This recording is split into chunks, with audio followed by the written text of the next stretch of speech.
Alright guys, I think we got disconnected that time. Do apologize.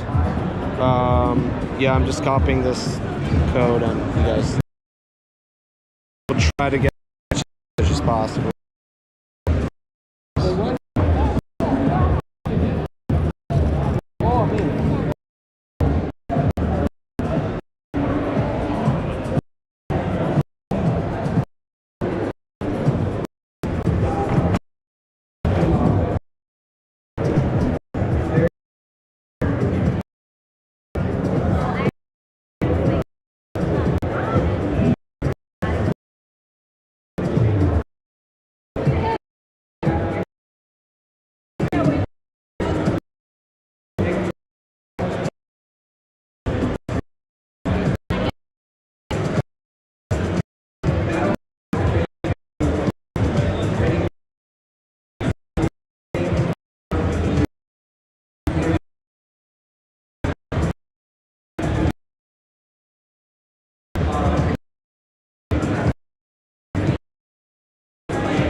You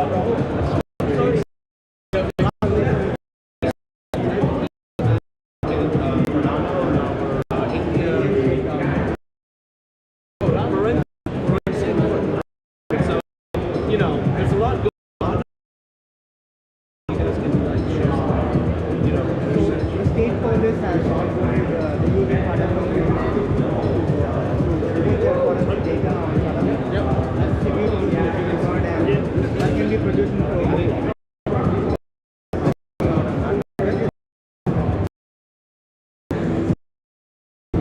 Something, you know, the state. I'm sure it's the same. But you're obviously doing language. So I just want to sort of bring out the two real world to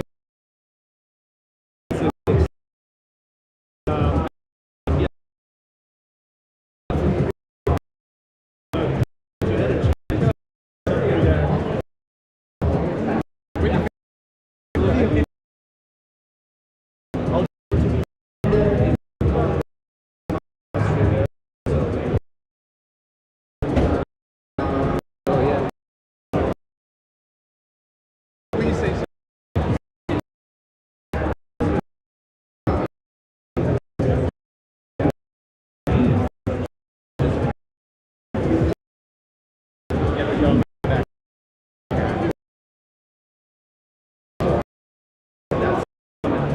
Now there's the other side where he's changing it to biofuel, carbon, you know, which can change it to various other thermal energy.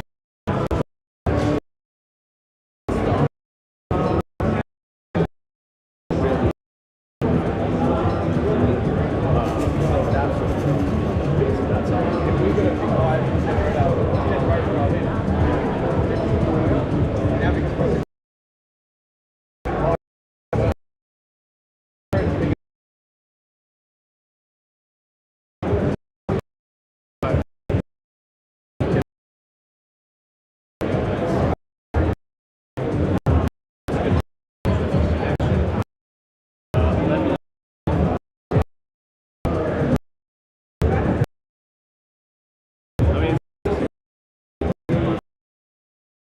always thinking.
Mint.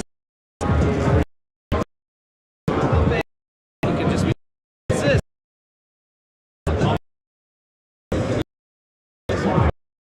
How many?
You're live on Insect YouTube. How are you? Yeah, what is not working? No, you have to get a coin. You must get a coin.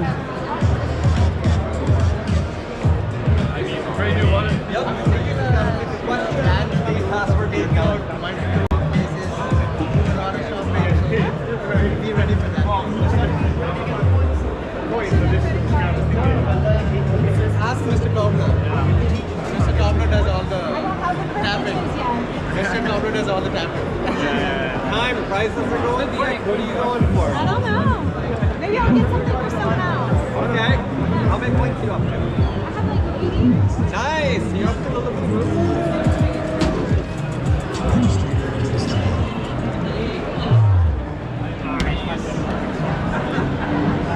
Let's take a look.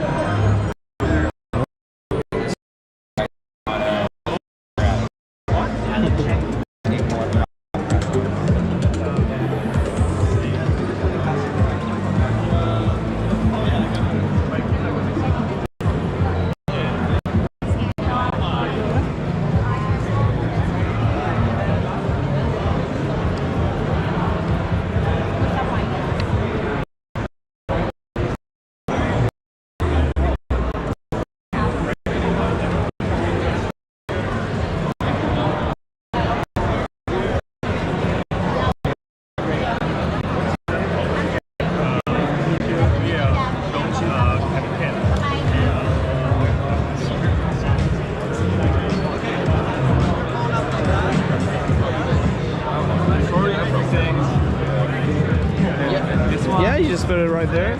You got it. Thank you. Sorry. Plus one try. This is one try. Okay. Thanks.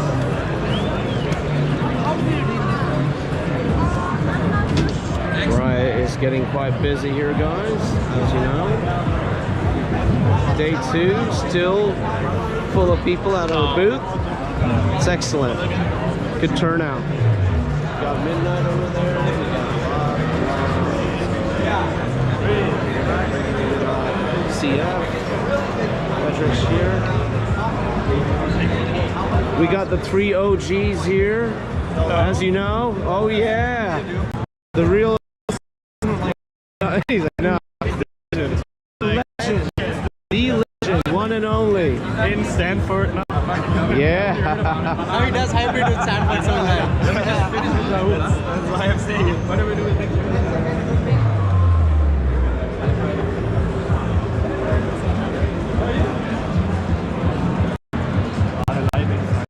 Yeah, the moment it's white, it's.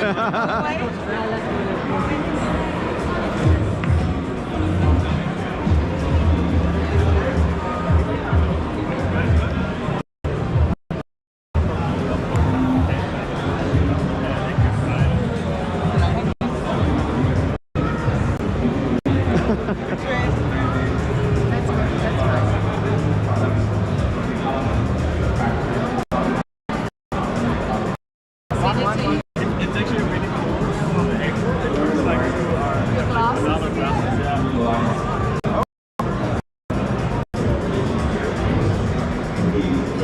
Can we get one more?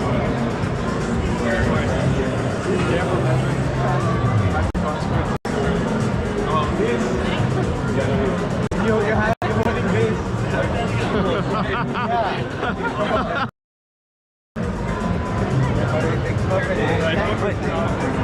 And send that to me, right? I'll definitely do that. We get that locked in the calendar. Maybe. I'm so proud of you. Happy that you guys are supporting. I really love it. I was fighting for you guys yesterday because in your catalyst proposals there's a lack of confirmation that you actually have a deal with the state. That's actually a really. My team was like, they have no confirmation. Dude, it's got the first version. Yeah. Because basic problem.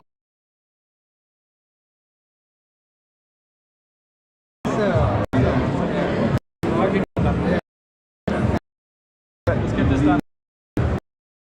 Good morning. See you. Good. We have Lily for a quick 5-minute on just unified events if you've got the time. Could I could I just borrow you for 2 minutes? I'm from Intersect.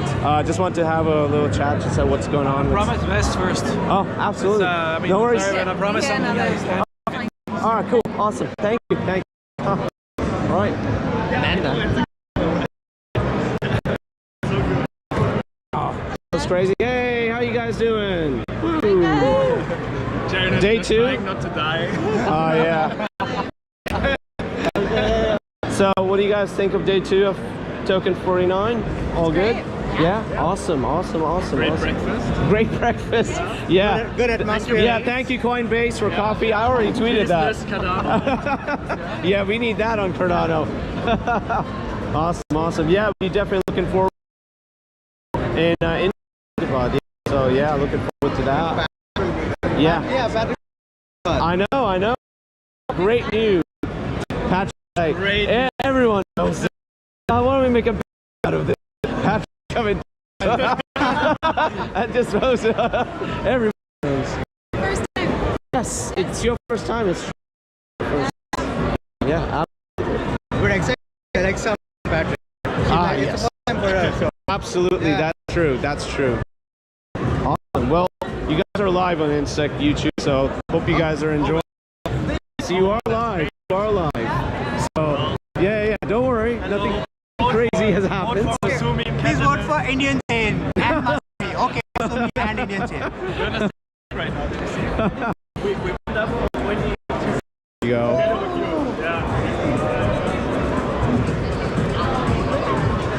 They do a little interviews for... Yeah. They do a little interview things. Not to we're just this is like YouTube video. You know, you're live. Oh. Yeah. What's up? What does Olympus Insight do? We're Web3 education. We've got courses about everything Web3, including governance, the Cardano Constitution, everything from what is a block, what is Bitcoin, what is Cardano, what's an NFT. It's all game blockchain based, blockchain credentials, blockchain rewards. We're dancing around. Dancing around. Yeah, sorry guys. And yeah, we've got an AI personal tutor where you literally share your screen and it interacts with you live as if you've got a person sitting there next to you to teach you about any topic you want, Web 2, Web 3 and beyond. So Awesome. having an absolute blast here at Token2049. IHK, Snack, Midnight, everything that's going on around here. Hydra always pays, make sure you scan the bar. It's got a nice iPad. Let's go! Yeah, let's go. That's the energy we want. Thank you so much. Thank you. Thank you. Thank you.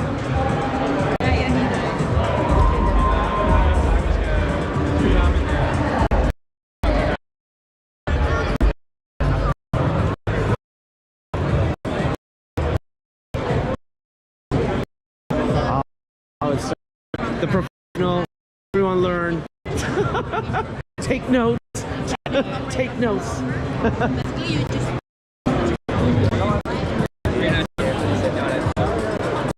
So close and rare. It's good that you got it. Aha. Has anybody seen Yagi?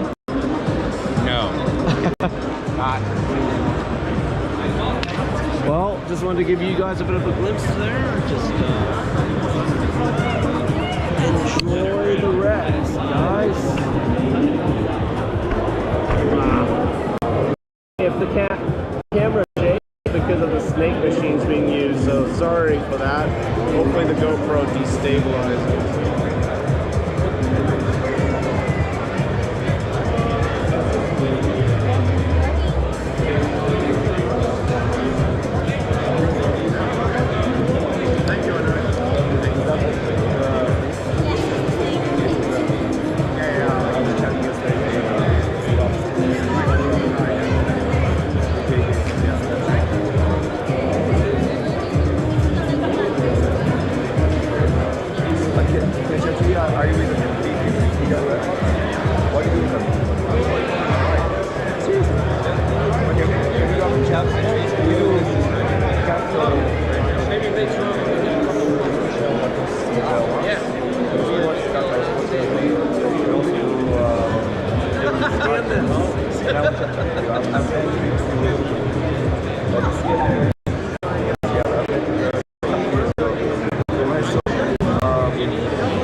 You can also scan my QR code here.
selfie with the snake. No, I had it already downloaded. I hope you're done. Can I get a shirt too, or?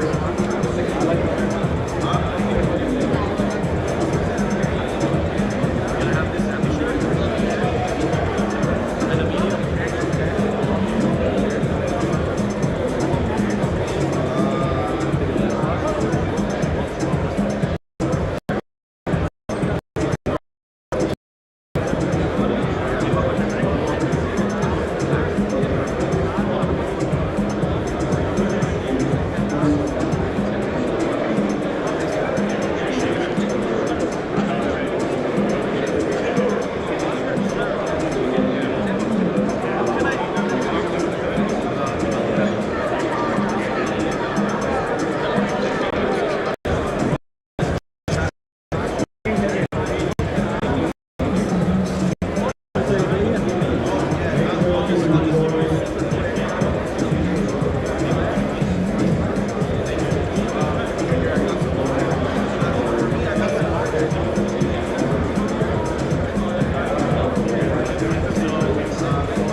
Am I ready?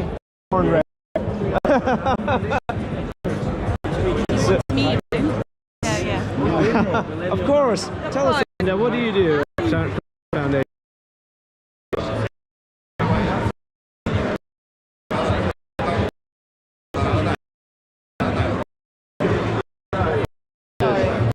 You just, I'm not blonde. I don't know that. I am an Indian with British accent. Something there. Come on, give me a break. I mean, you're gonna have a laugh. Don't mind us, community. We're just having a good time. Can't wait for the tournament. And I'm trying. It's cool. He's a the solo thing, but I'm trying to sort that out.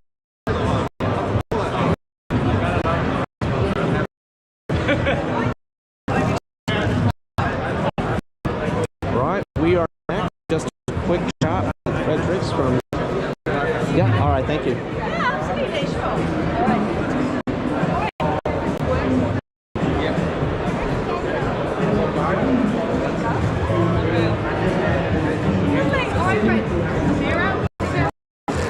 Hi, Fred. Let's bump fists. Have a long time I met you ever. So I just wanted to ask. I'm from Insect, so we want to know what's going on. Yeah.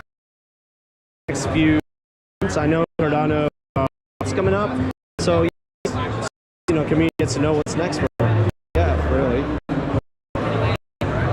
So, coming up, right? So, first of all, we're going a big push to make the user experience better in DeFi system. And to do that, financial engineering. So we're going to do that in order for us to create some data community and take over. When you create these data points on the blockchain, you get learning, you get financial literacy, right? Because to hard the product committee, right? Feedback there for a long time. We're working on increasing the centralized marketing from the Cardano Foundation until we get much more of this kind of stuff, right? Absolutely. And if you want to go fast, you go alone, but if you want to go far, you go as a team. And I think what here is the community going as a team, right? Yes. But that takes a little bit longer time. And we have finally Voltaire and the execution phase, but we might have overdone it a little bit, right? So we need to simplify some of the intersections, we need to balance in terms of supervision and accountability layer. That will allow us to go faster. But until we will take a bit more action around that.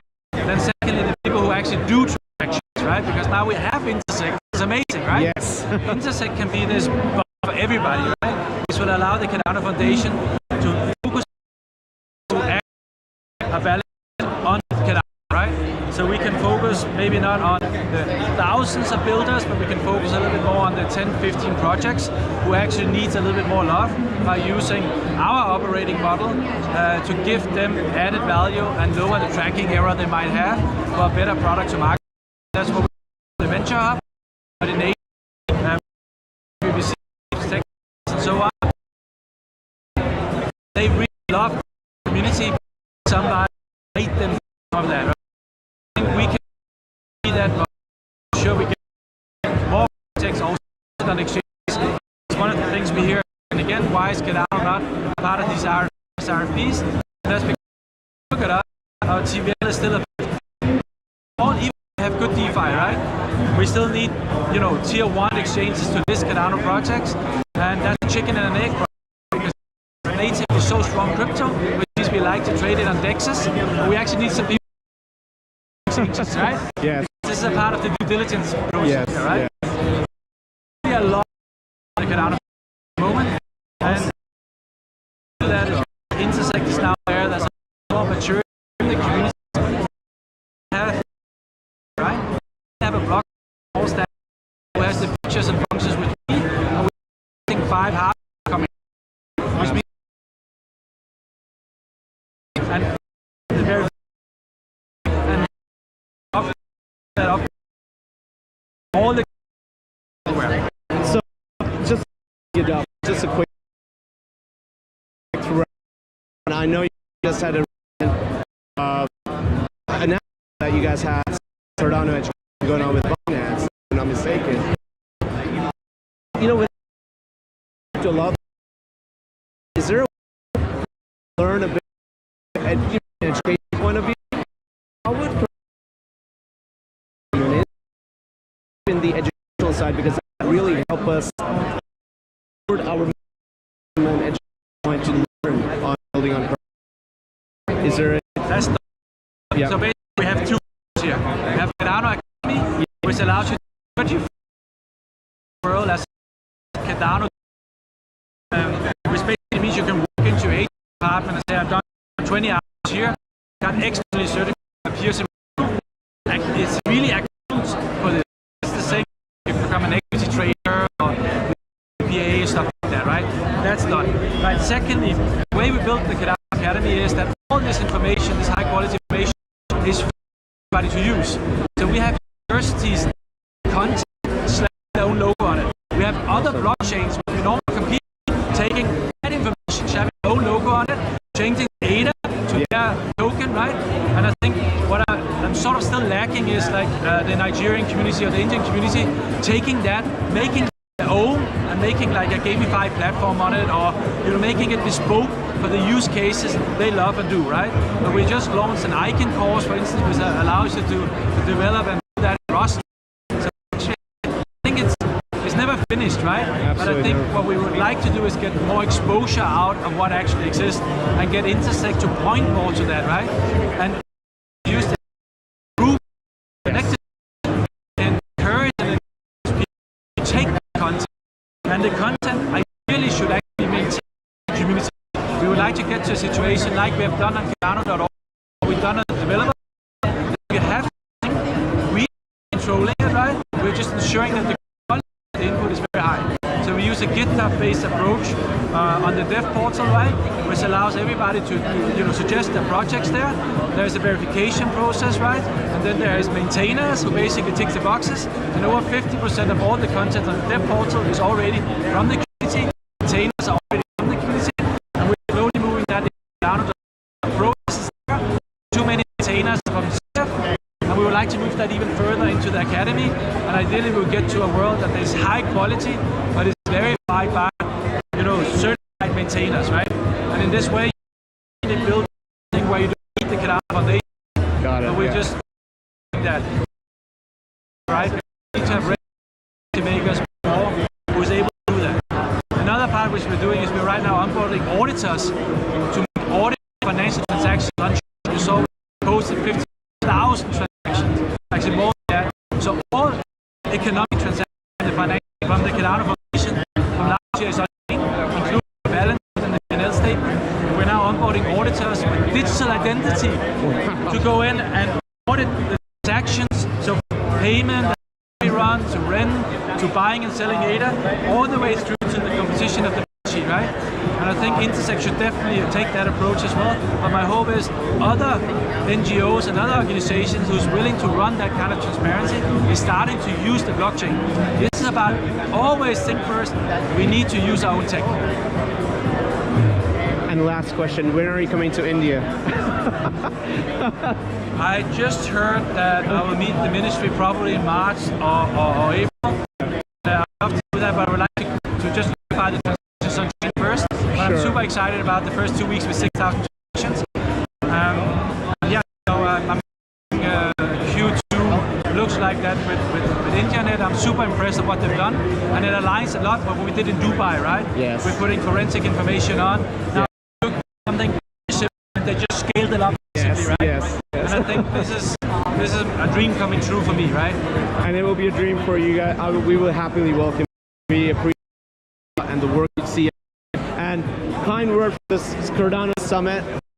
I love you guys. Thank you. You guys summits are amazing. Love it. Frederick, for your time. Love it. And to see you guys again. Thank you. Thank you, Amanda. Thank you. Thank you. Thank you, guys. Thank you. Hello, hi. Hey. What's up? How are you doing? I'm good. Here's Anuj from Murgo. He is making it happen today. So yeah, oh wow. She's copying the code. Going to say. Lorenzo, you will be happy. The verification codes are very strong. Yes, Yes, very much. yes. You have to claim it faster. Go here, back, select yes, select, apply, jump back, claim, jump. These shirts are flying. Thank you to Laura for designing these. These are absolutely amazing. What side? And yeah, guys, enjoy the live stream. We had Charles yesterday come over here, but we had Fred Snell giving an interview, and yeah, enjoy, guys. We're gonna be back on the snake. Oh, yeah. Let's not put it back on. It will wobble because he's. Oh well, let's watch him. Let's see if he wins. Come on, you got this. You got this, man. Well.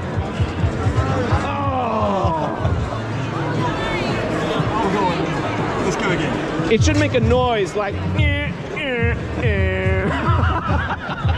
All right.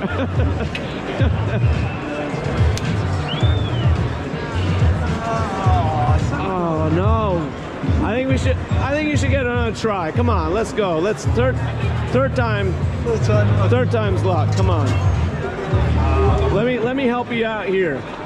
Oh, a bit more. Yeah, that way. Well, is this it? Is this? Oh yeah! Woo. How do you feel? Oh, I feel great. Yes. I feel wonderful. This is it. Yeah, just crack the like. Oh, oh. There you go. Little golden snake.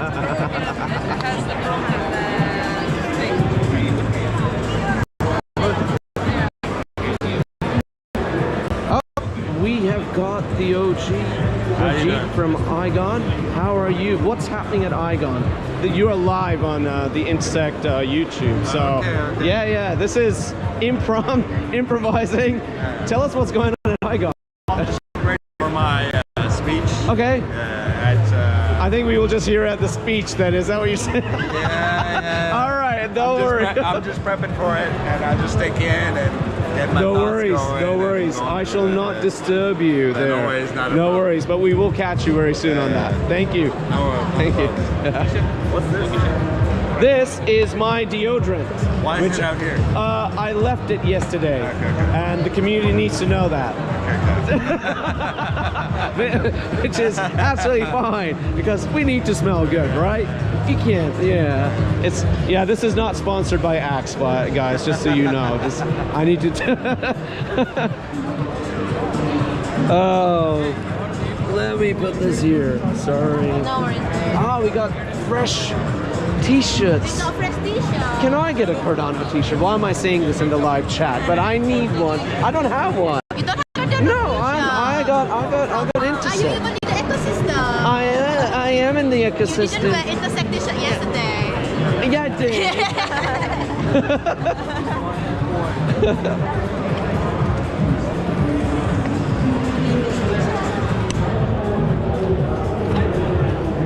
Right, we're having... Okay. You guys are going back to the top. Hope you guys enjoyed that. Thank you very much. And well, now you know how this gets powered. It's a battery pack.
So we got,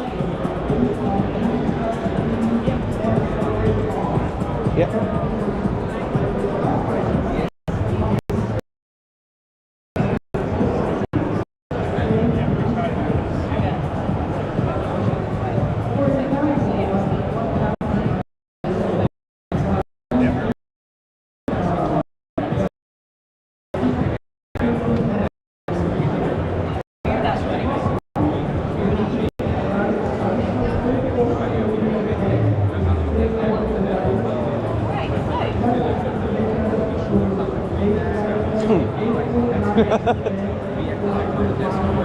I'm here at Token2049. We're great. Yeah.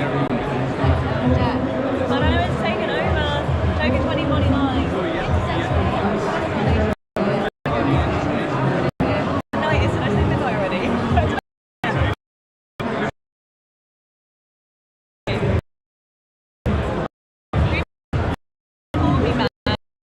All right, this is actually live. Okay, all right, no pressure. I'll we'll okay. All right, no pressure there, guys. We are we'll let Lily do her. Hey, hey. Okay, so we'll have some other stuff going on, but yeah.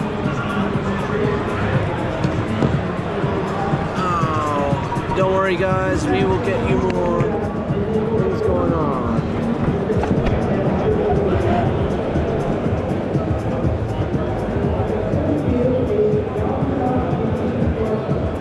You again. Yeah, you're already done.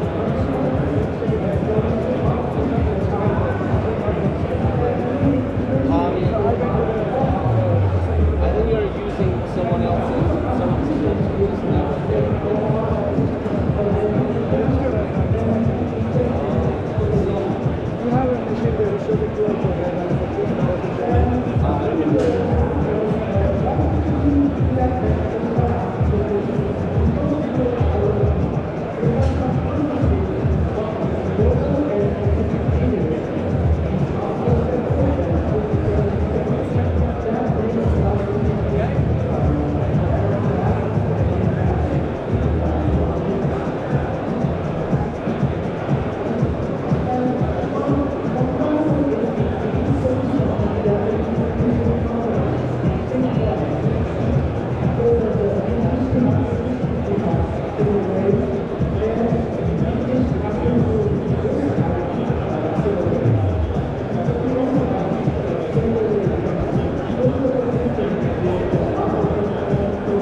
this live stream? Is this recording? I think so. Let me check. This is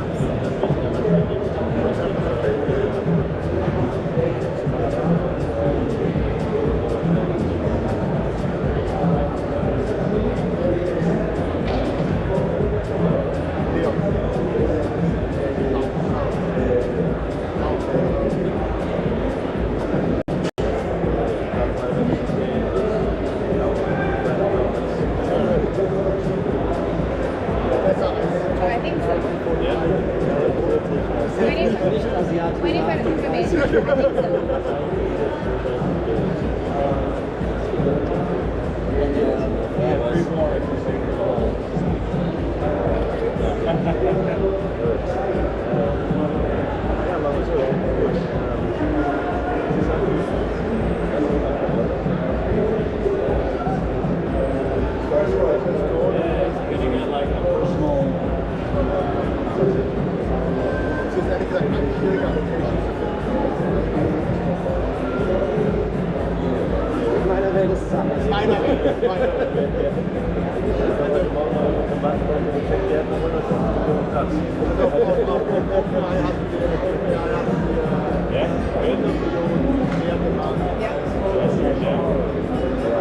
Give me a few seconds.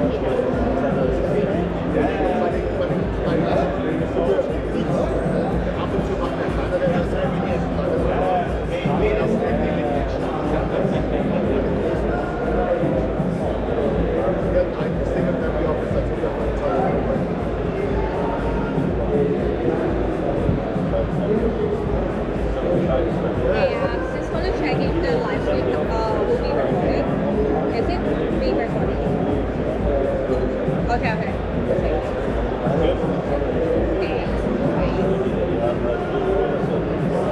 Testing.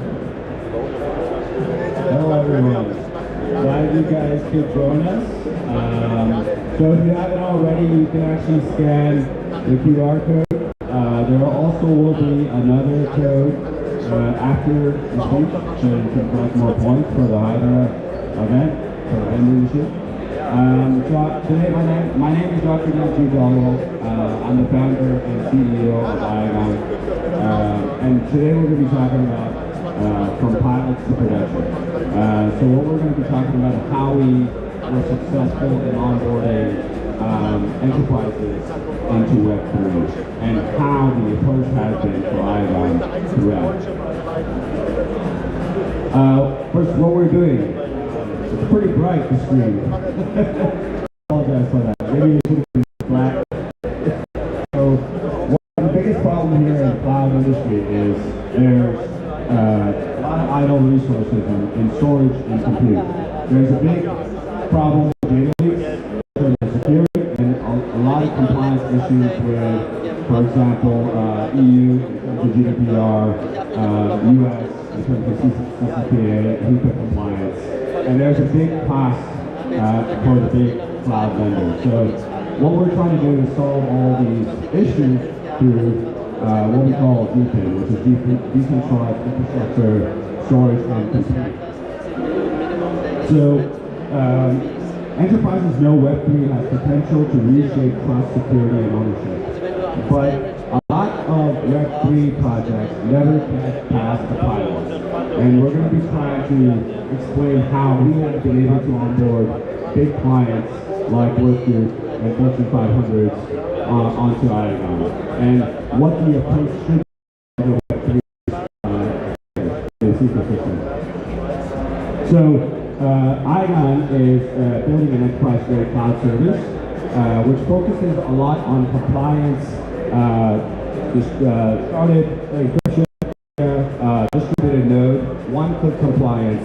So we're focusing a lot on solving these issues on GDPR compliance, HIPAA compliance, and other issues, which are a boring topic to discuss, but it's needed in the space. And we want to give control of the data, full sovereignty of the data to the end user.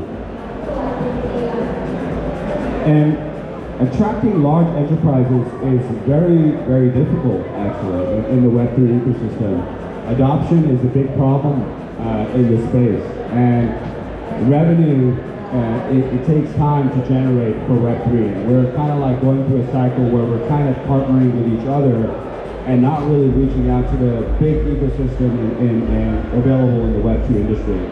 So what we're doing to solve that is, first, do you have a solution that is unique? And how we answer that, we have a patent.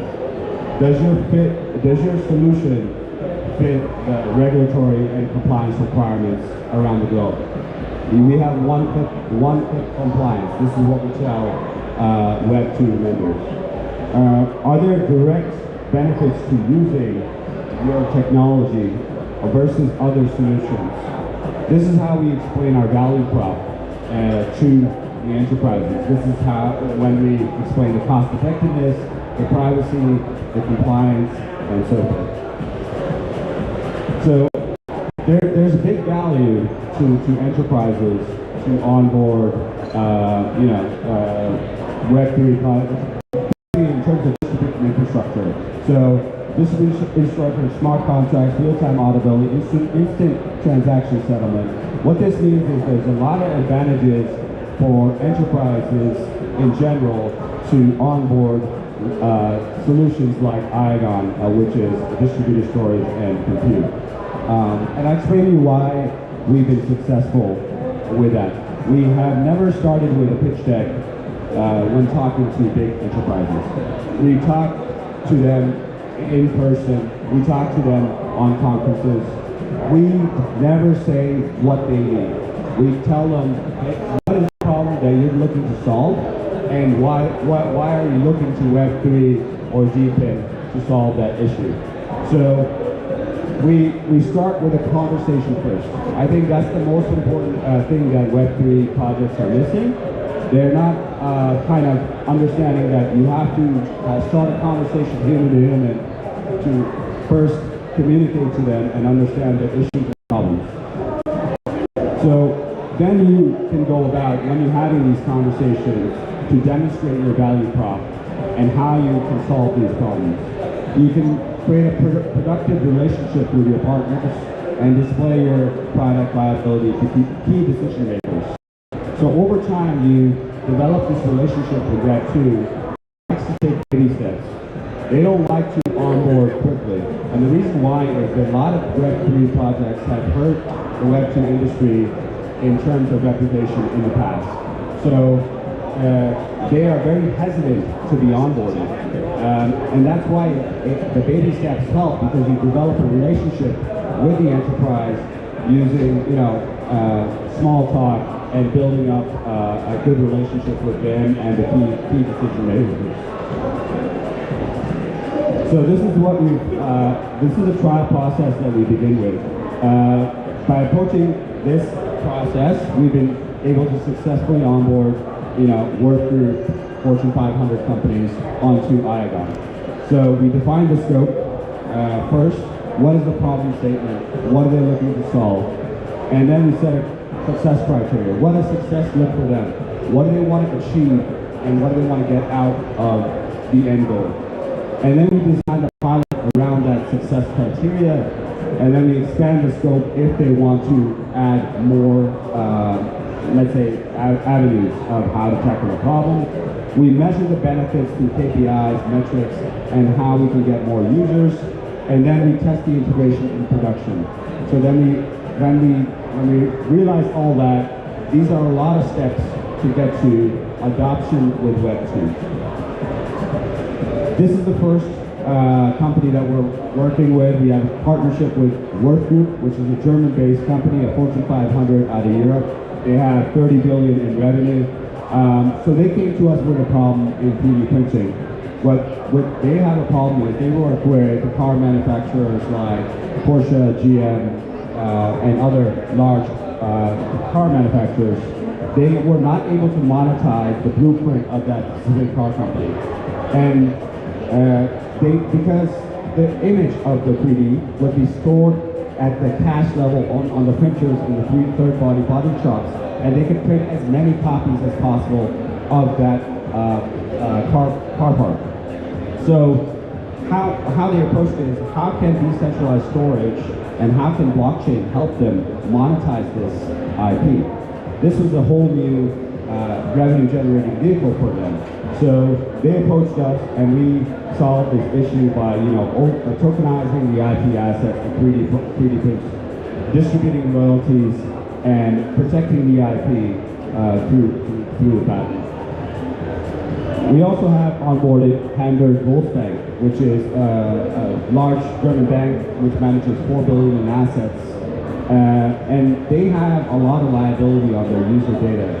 So they want to offset and give power back to the user. They came to us and say, hey, how can we give full ownership to their data to the user? And we don't want any liability on that. So what they did was they gave us programmable granular access controls where the user has full control of their access and full compliance with the data regulations. So this is just a benefit to show that there's so many verticals in DeepIn. It's not just about storage and compute. It's a lot more than that. There's verticals that can be used to monetize in different directions. We also have a Fortune 500 undisclosed that wants to be onboarded. We've been in discussion for them for about 2 years now. So what their problem is, they have a lot of idle capacities around the globe through their business partners and them, and it's basically a liability on their books. Now, how do we turn that liability into an asset? How do we make it a revenue-generating vehicle? So this is how they can provide this idle capacity to the network and earn rewards on top of that, not just rewards. So if that pilot is successful, they basically create a private distributed network with all their customers and business partners, and they were able to allocate that private distributed network to their end consumers, which are laptop users. So they produce laptops globally, and what they can do with this private distributed network is create a white label on top of a laptop and basically offer it to the end users by undercutting other cloud solutions across the globe, but also generating more revenue. So not just on the idle capacity, but now they're also earning from the white label solution. So traction is earned and not given. What's the big difference maker for us? So the big difference for us has been that we have really approached this with Web2 in small baby steps. When we talk to enterprises, we take a gradual approach of solving the problem. First, we ask them what the problem is, then we ask them, we then tell them how we can solve it, and then we go with an MVP, pilot, and so forth, and then we go to production. This way, you create a lot of trust with the people that you're working because you have the due diligence, and you make sure you find a solution that fits the model that they need.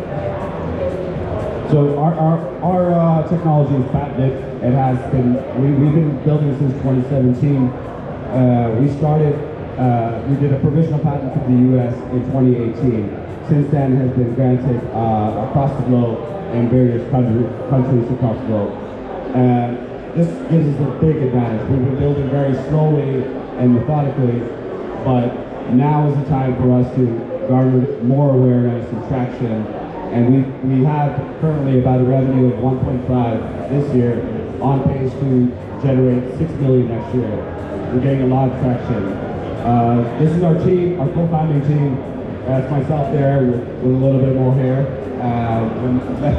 That was before I joined crypto. So then we have the co-founders. We have Dr. Rohit Gupta, who's currently a senior manager at Google. He's a former director of technology for Expedia.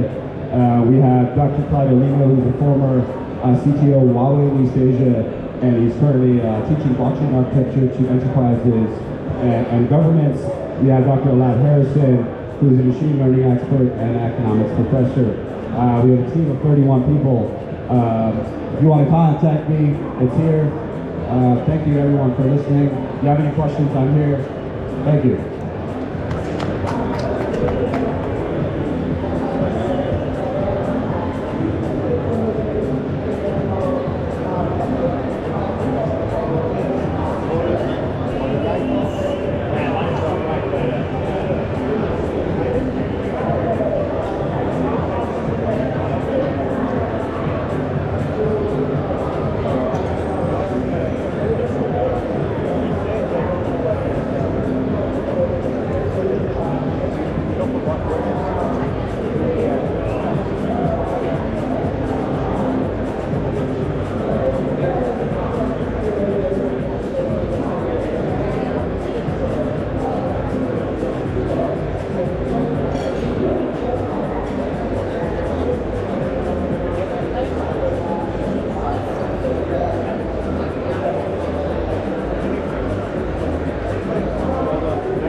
light as it can at 6 a.m.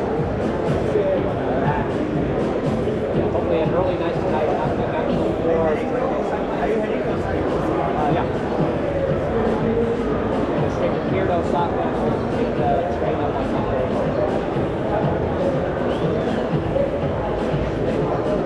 Yeah, been a whirlwind. Fast. Are you talking or what? Yeah. Oh, 1 minute, okay.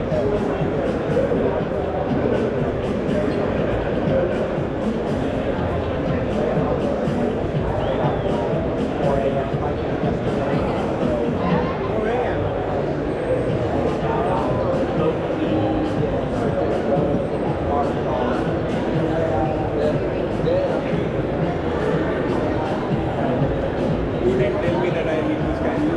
It's a scavenger hunt. You got to buy this. I also paid the bike ticket. What's the other black shirt right here? This one? Yes. The black shirt and the white pants. He can give you the bonus points. Why did I get it? Yeah, it takes a second sometimes. This passes. So it'll update once a minute. Yeah, so if you go to tasks there. Yeah, scavenger hunt number 6. That's me. There is one more, right? There should be 4 total. 4? Yeah. How many points do I get for you? 5 for each of these. I really need that PCR. I am at 56 points. Yeah, I told you. I did good here. Good luck, man.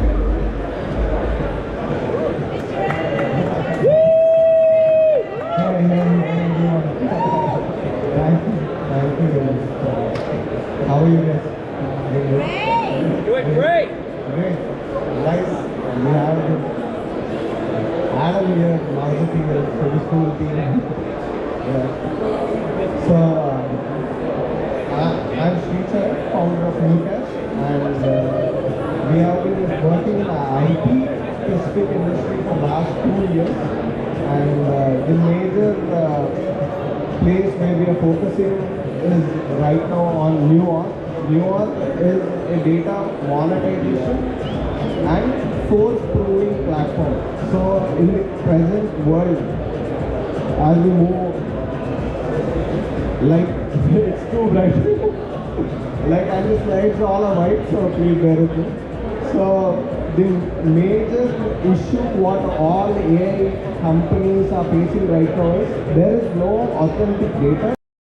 Maxed out on the authentic data. Now they are trying ways to find data in different fields and they are unable to get it, and they're scraping data, and while scraping data it is creating all legal law issues, millions of cases, and scraping data is also making the publishers who work hard for it, get the data, host it, they are not even earning revenue. So this is one problem which we are working to solve.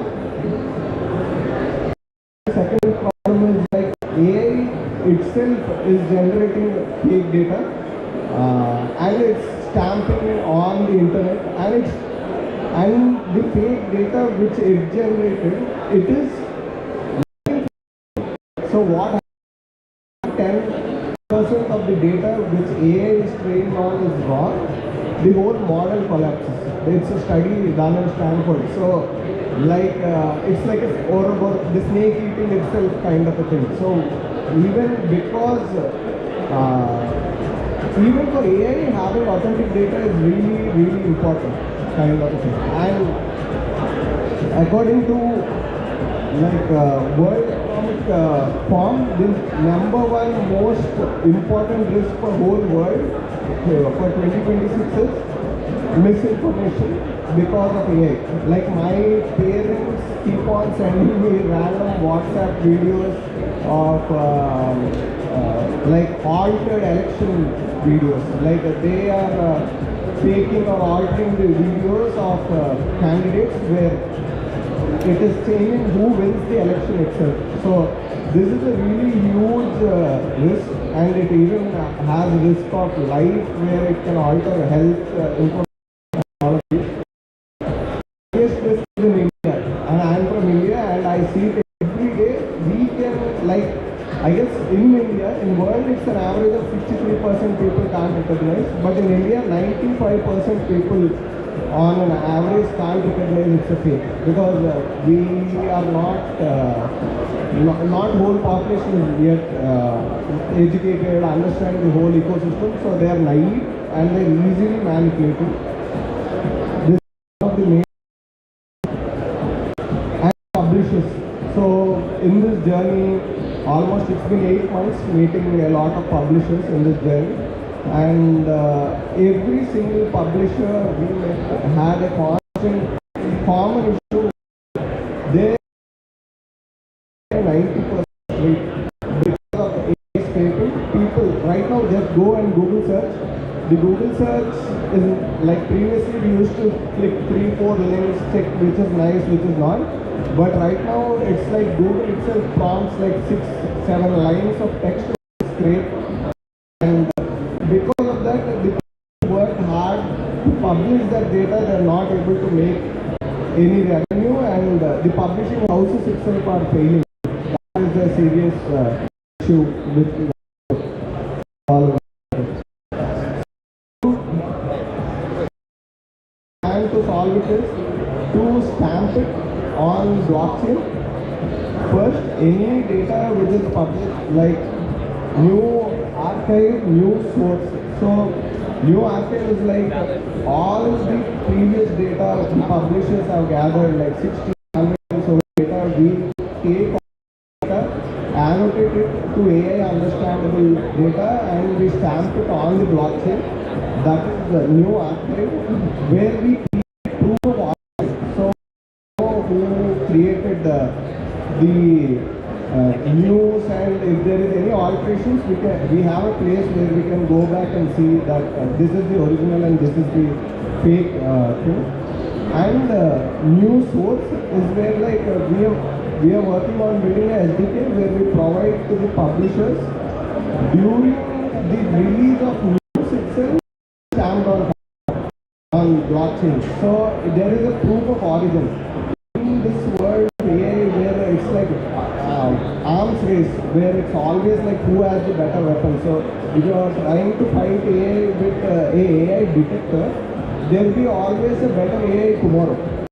So the only way to fight it, where large consensus of world agencies have proof of origin, and making sure the proof of origin is on blockchain has the keys to prove it is on the right owner thing. And with all of this proof of origin and this sourcing data and everything, the next step is how do you monetize it? How do you get the publishers finally incentivized?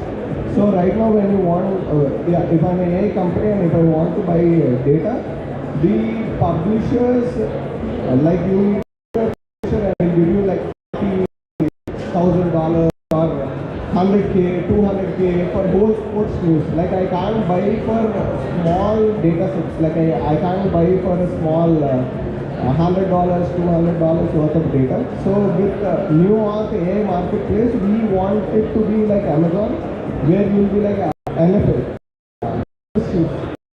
Momos, and suddenly 2019.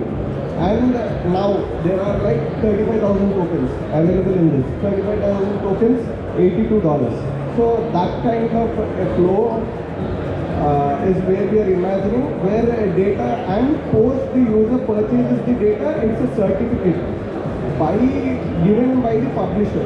So this certificate can be used by the AI company, showing that they trained on authentic data, which will become very crucial because we have been in talks with companies, and this is coming in for sure. These are the companies which we partnered in India. They have 60 years of old data. Inadu, ETV, ABN, Maha News. Inadu is like every house in India, south of India, gets the newspaper, and they partnered, they understand the issue. They are losing revenue, and there is a huge opportunity to lose money as well. And our go-to-market strategy is like we'll be So this is not only limited to publishing houses. This can also be used for individual creators, like your phone gallery can also be uploaded. Like not the whole gallery, definitely not your family stuff, but like a visiting token, and you can take pictures of token and you can upload it and you can monetize it if there's some buyer. Every buying and selling of data on Cardano mainly. So that's the one of our thing, like how we have proof of everything. This is our whole technology stack. If anyone's interested, we can discuss more later on this. And thank you.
that thing here. No, it's been completely chunked, shoved away.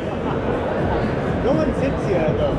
It's just for the picture and for the Twitter.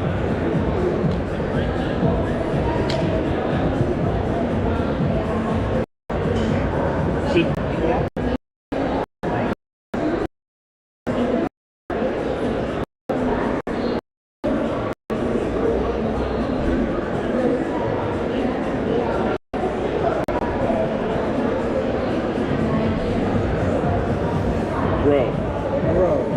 Hey, bro. So, bro, what's up, bro?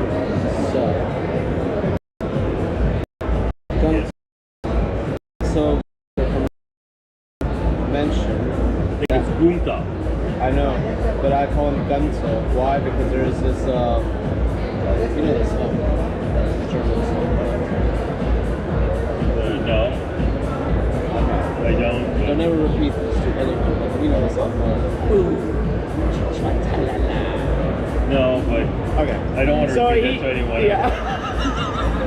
Well, okay, Gunter sings that, and I told him, and he actually knows, and he shook my hand about that because it's the same artist name. Anyway, the point is, he's doing fractionalized. Hello.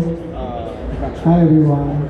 Forestation in So yeah, I'll be talking about Indian chain today. Indian chain is a Cardano partner chain where we onboard an entire Indian chain of a $150 billion economy onto Cardano. So it's not just any other proposal or a project. So what we do is we're onboarding a state government of a $158 billion economy. And not just that, with the project which we are doing with Indian chain, we get in 100,000 plus transactions on the Cardano mainnet, which is huge in just 6 months. And not just that, we onboard multiple millions of farmers through 5.8 million digital identities of farmers, and then we will be onboarding them onto the Cardano mainnet as well. And that we get an agricultural settlement of 10 million plus on the partner chain. What we do is we batch every 100 settlements on the partner chain to the mainnet, and each 100 settlements will be batched into one single mainnet transaction. That will be around 100,000. That will make up the 100,000 transactions in the first 6 months itself. So it's a huge project what we're doing with Indian chain. We're also in talks with multiple other governments as well. This will become the pilot project as well for us. With the success of this project, we aim to make it even bigger with the Indian government, as we can solve multiple lives or multiple ways using technology, not just using any technology but using blockchain technology and also Cardano. This is about Indian chain, and hope you guys enjoyed it. Thank you. Yay! Oh, there it is. Air. So, Good stuff, thank you so man. much for sitting. Yeah, no problem. Hey, you, not that. Yeah.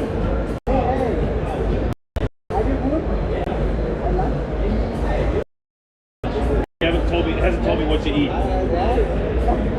Actually, you know, this might be cool to do like our little video. Yeah. With the back your thing here. Yeah. So One moment. Wait. I wanted to do like a quick video with him. Is that cool? A quick video with him. Okay. Yeah, and then Build the background. Okay. A minute.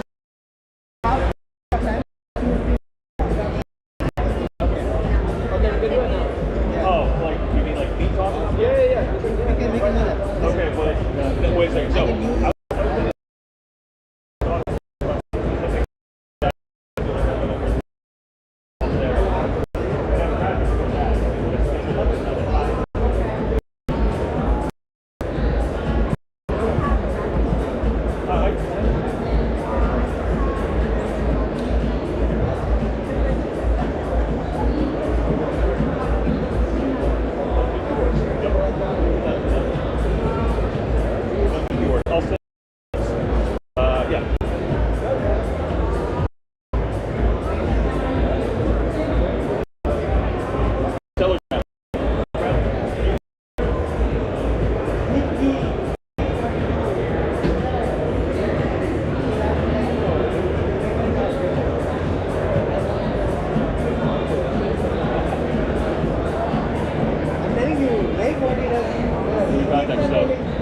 Okay, so we're just gonna do like a quick little thingy here with this graphic in the back for my stuff.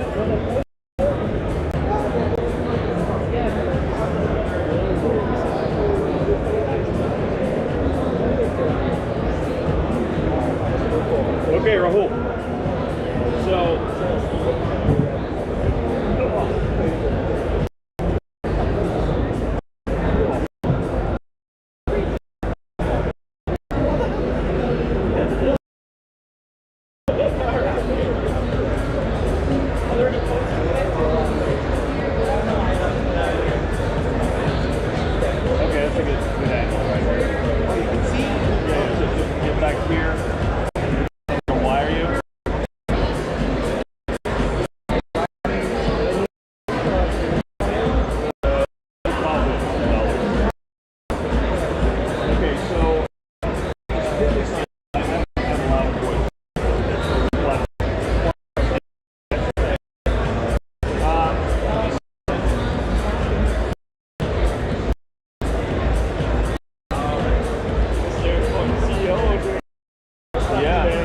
Sorry, I'm not trying to unless I go to the drug.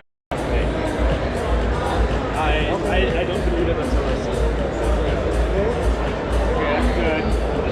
I'm hoping I can hold this pose. Yeah, I just wanted to make sure that you could see and hear. It's 3%. Okay. So basically,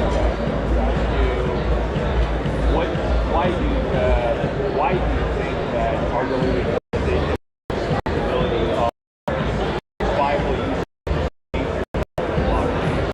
and the question that I'm going to ask you, what do you think the industry are doing right, and what is the industry doing like not right? What do you think? Okay. Okay, rolling. Okay, good.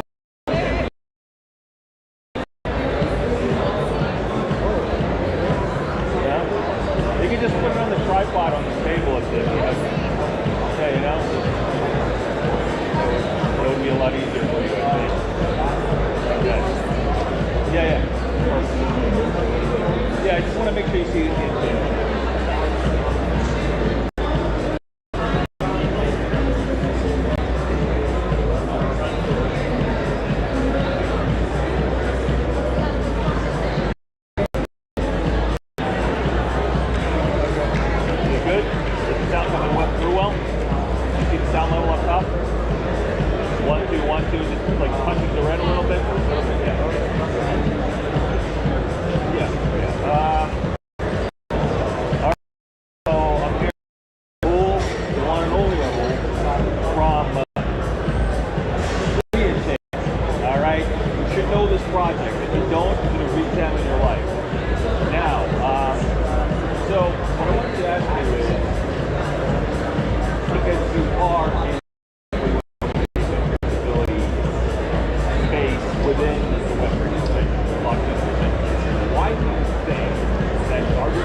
Yeah, but now this is like, oh, okay, that's all I need. And the thing is, the quality is really good. Yeah, You know, 4K. the quality is so.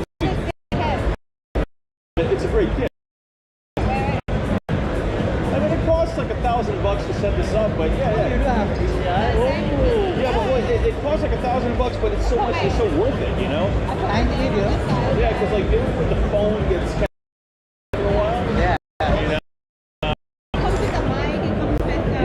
Yeah, no, it's solid, solid. Yeah, like you'll see everyone with the DJI.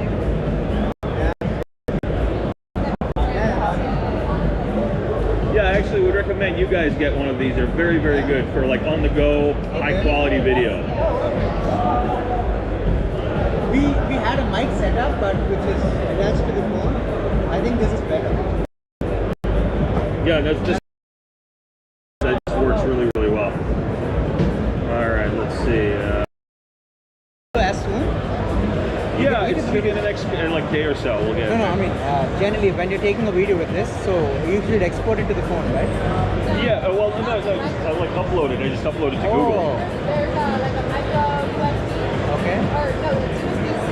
Okay. Oh, okay. Okay. Okay. So it's simple to use. Okay. Then it's worth buying. Yeah. No, absolutely. Let me see. I'm gonna find. You can use it as your webcam if you're traveling. Yeah. Use it to live stream. Vlog, live stream, vlog. Yeah. It's like, sure, you can do stuff on your phone, but it does a little bit more high quality. When are you flying back to Osaka? Tomorrow. Okay. So are you flying with everyone else? 6 a.m. flight? Adam, everyone are I flying. think flight is a little later, but it's still in the morning. Okay.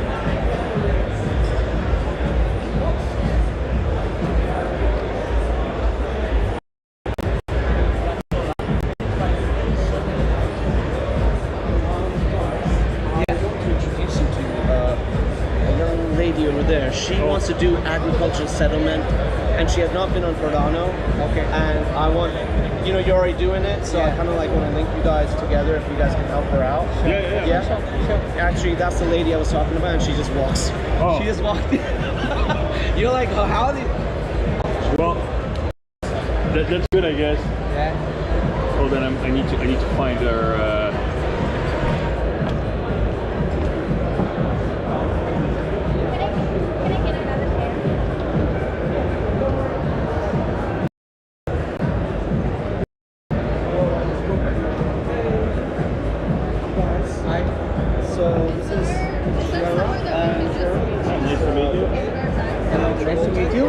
So she talked about settlements and all that, and I just suddenly saw that you guys are doing it too. Yeah. So can you like just go briefly on how she can do it on Cardano? Yeah. Maybe and help out on this, and then Sure.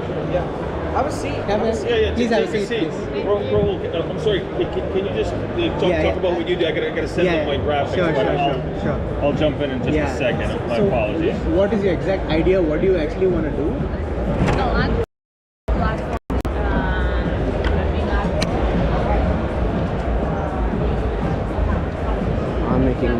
I'm matchmaking right now. You see? This is me matchmaking on Cardano. Yeah, I'm the Cardano Tinder.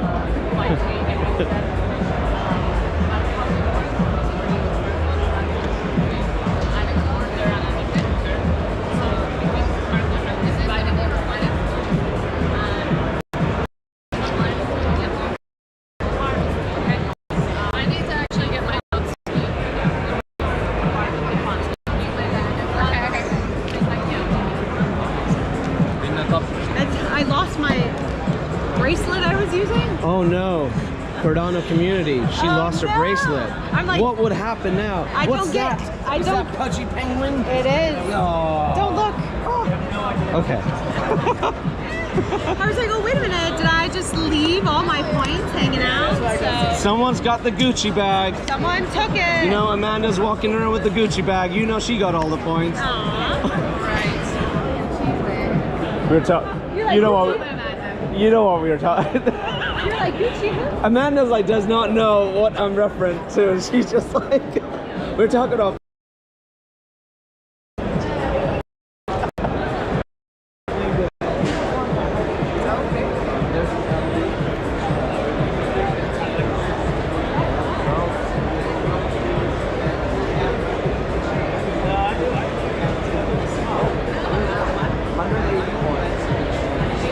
Testing the microphone. Testing. Ben, test the microphone. Sing for us. Hello, Mr. DJ. Ah. I'm here at Party. You like that? You like Snack? Alright, we ready to get started? Okay. Hello. I'm input output and I lead governance work at input output on behalf of, we work on Cardano essentially. Ben, you mind introducing yourself? I'm Ben O'Hanlon. I'm director of community and ecosystem.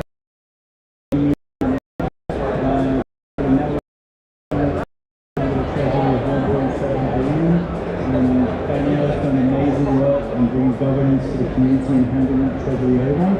So this year we've seen Intersect thriving and research and engineering get funded, and I think even now is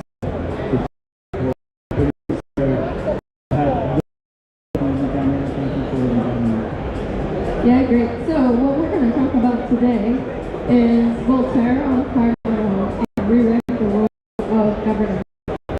So Voltaire for Cardano means we have on-chain voting where people of our community are making decisions as how this project moves forward. So this applies to changing the way decisions are made in a transparent way. It's not put done behind closed doors. And this can apply to other Web3 projects. This can apply to open source development. So why do we do it? We do it because it makes Cardano more resilient. If any organization leaves the ecosystem, it still continues to move forward. And it's really important, and it's a very strong community that keeps moving Cardano forward. And second, as Ben alluded to, it's self-funding now. So Cardano's treasury has been built over time, funding from the reserve, funding from our transaction fees, and that now is in the hands of the community. So Cardano ADA owners are deciding how to move funds out of the treasury and what they're going to fund. So we want to talk about two stories of Cardano governance. And before I do that, I kind of have to explain what is our governance model. So I'll do that.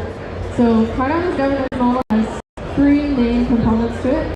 First of all is the we did represent. So those are the votes whether decisions or not. We have a constitutional committee. And this is one of the stories we'll talk about, but Cardano wrote a constitution as a community. That lays out, yeah, this guy was part of it. So the Constitution lays out the rules of the system, the safeguards to keep it in a safe space while the community can make decisions. So for example, if the community is making a decision on stay within a limit, and that means community decision making keeps the blockchain safe. So we also then have SPOs, and they make decisions on technical, security-specific changes as well. So that keeps us from diverging from the technical community of Cardano. So that's the first part of our system, is the voting. Anybody put a proposal on chain, that is then community vote. Next, already this is our rule of the system. Is the right and the owner. This explains who to vote and also what are our safeguards in place. And then third are institutions. So around the Cardano, we bumped into folks from Intersect is a member-based organization in the Cardano ecosystem that helps to facilitate governance discussions and helps the community in the governance processes. So, governance system then, can you talk about the importance of community engagement, all of the making in Cardano community?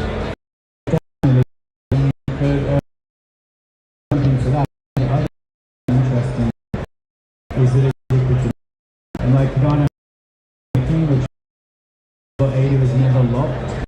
I'm saying to the validator, I can take it away at any time. And one of the features of the governance system is that if I'm voting for Danielle and she doesn't bring me coffee in the morning, I can change my vote to somebody else instantly. So liquid democracy means that has one of those innovative characteristics. Like I wanted just to flag and flag. The community, what was the question? Can you talk about some of the community engagement that's been happening with, like, how DREX work together? How do we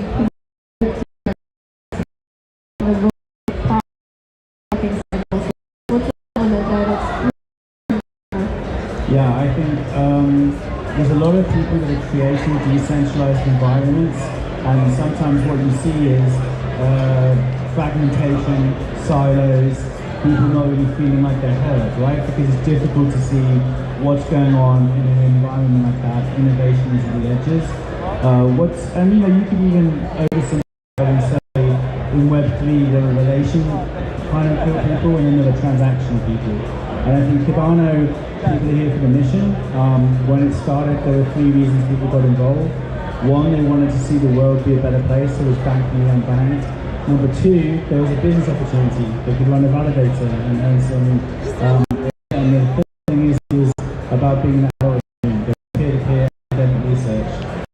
The foundation of Cardano, and it's one of the reasons that it's so sticky, is that people aren't just here for the upside. And the community's been around for kind of 6 to 8 years. When it comes to the DVETs, we've built out a DVET forum that has over like 60% of all the delegation. That is not a trivial challenge because we've reached Japan, which is where Cardano was launched in Osaka, with the Western community, with LATAM. So and also I was in Nairobi for the Constitutional Convention, right, in Buenos Aires. Yeah. So it's not just that it's a global community, like we've really been to these different countries and talked to people in their own environment, and I think it's really the relationships and those experiences that brings everybody together, and that's what's really driving so far the governance work. Yeah, thanks, Ben. So in summary, Cardano's governance, we have people voting and making decisions, and institutions to help bring to expertise and facilitate the community through those decision-making processes. So now let's move on to a couple governance stories of Cardano. We have 2 ones that I want to highlight. One is budgeting and getting funds from the treasury and how we use them responsibly. And then second is the constitution process. So we'll start with the budget one. So essentially for Cardano, as a community, we start by deciding what is the maximum we're willing to take out of the treasury. And that's an on-chain vote in its own self, in its own right. So we had rich debate in the community, philosophical, should it be lots of spending now, grow, should it be conservative, we only spend on what we really need to, keep the treasury safe for a long time. Ultimately, we decided that 350 million ADA, that is our net change limit for 2025. That decision was made on change. Next, the community, we came up with a budget. So there were discussions about what categories of spend do we want? What do we spend on marketing? What do we spend on research and innovation? What do we spend on events, for example? And so that discussion helped the community decide and think about what's important. This is part of like how it becomes a self-sustaining community.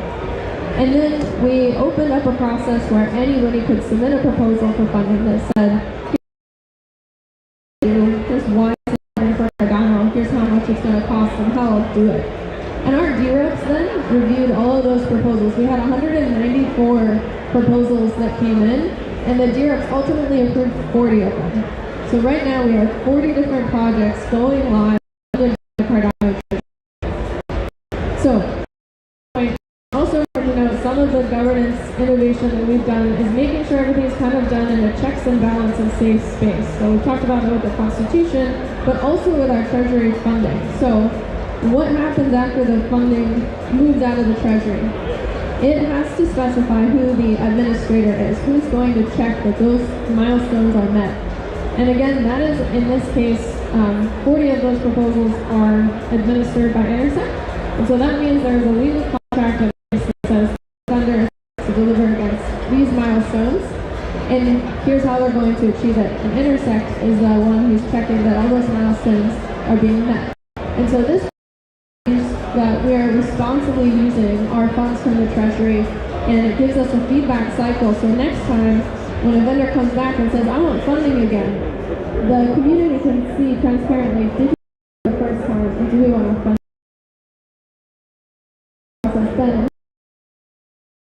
As I was listening to you talk earlier, one of the things that kind of came to mind while I was listening to you is about how this is like empowering individuals rather than institutions, you know, and that's just so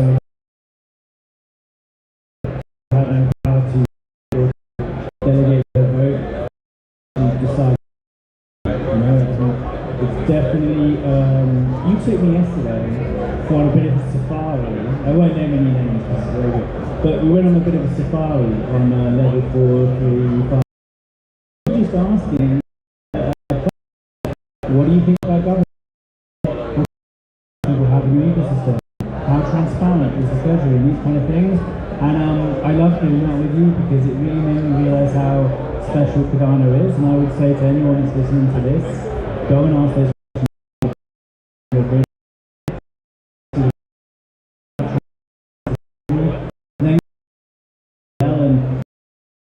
Contrast is and the story we want to tell is the story of writing. What is our constitution in the first place? It is to keep the rights of the users in our system safeguarded, and it's to keep decision making in a safe space as well. So we also innovated here in that where possible, we automatically enforce is written that rejects proposals automatically if they are unconstitutional. But there's always going to be gray space there. And that gray space means we have the Constitutional Committee. Those are humans who review every transaction to make sure that they are constitutional. If not, they vote it down and it gets, it does not pass in the system. So how did we come up with a constitution for the community? This was a big conversation for about a year's worth of time. So it started in a committee at Intersect.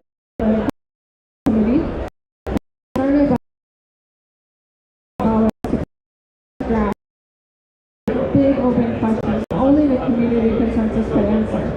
And so to answer that, we did a series of 60 workshops across 50 different countries across the world. Every workshop elected a representative to then attend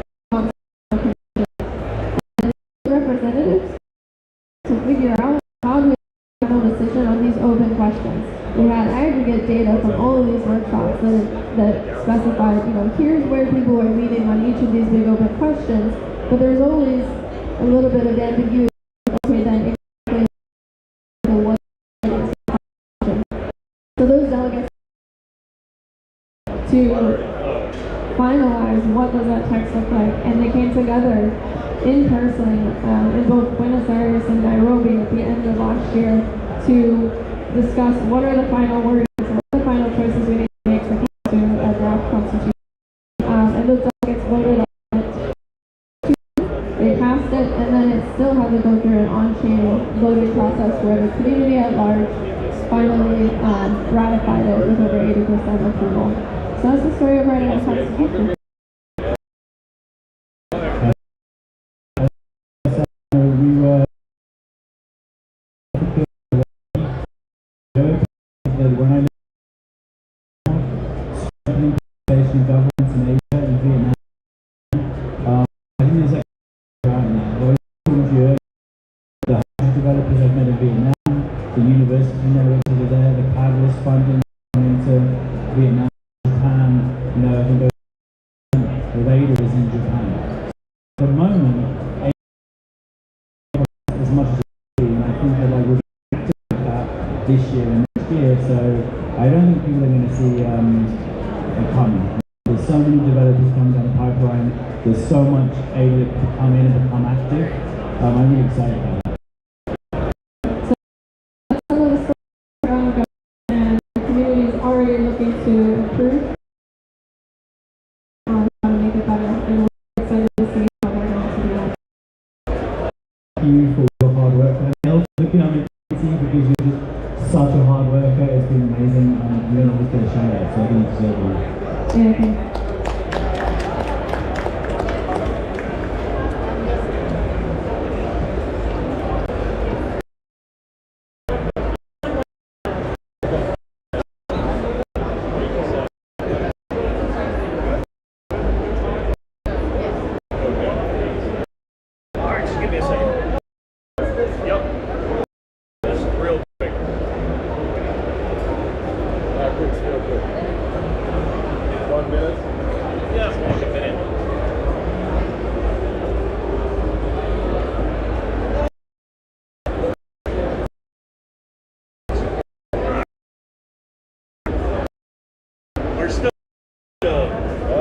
Alright, so which one? Okay, cool. Okay. Next is this.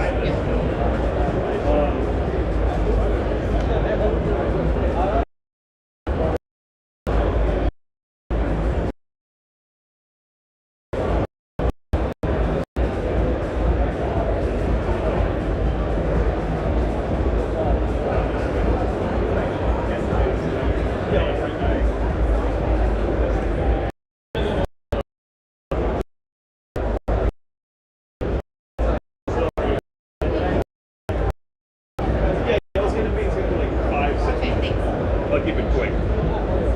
Just talk about it. Oh, hello. Hopefully nice things. So you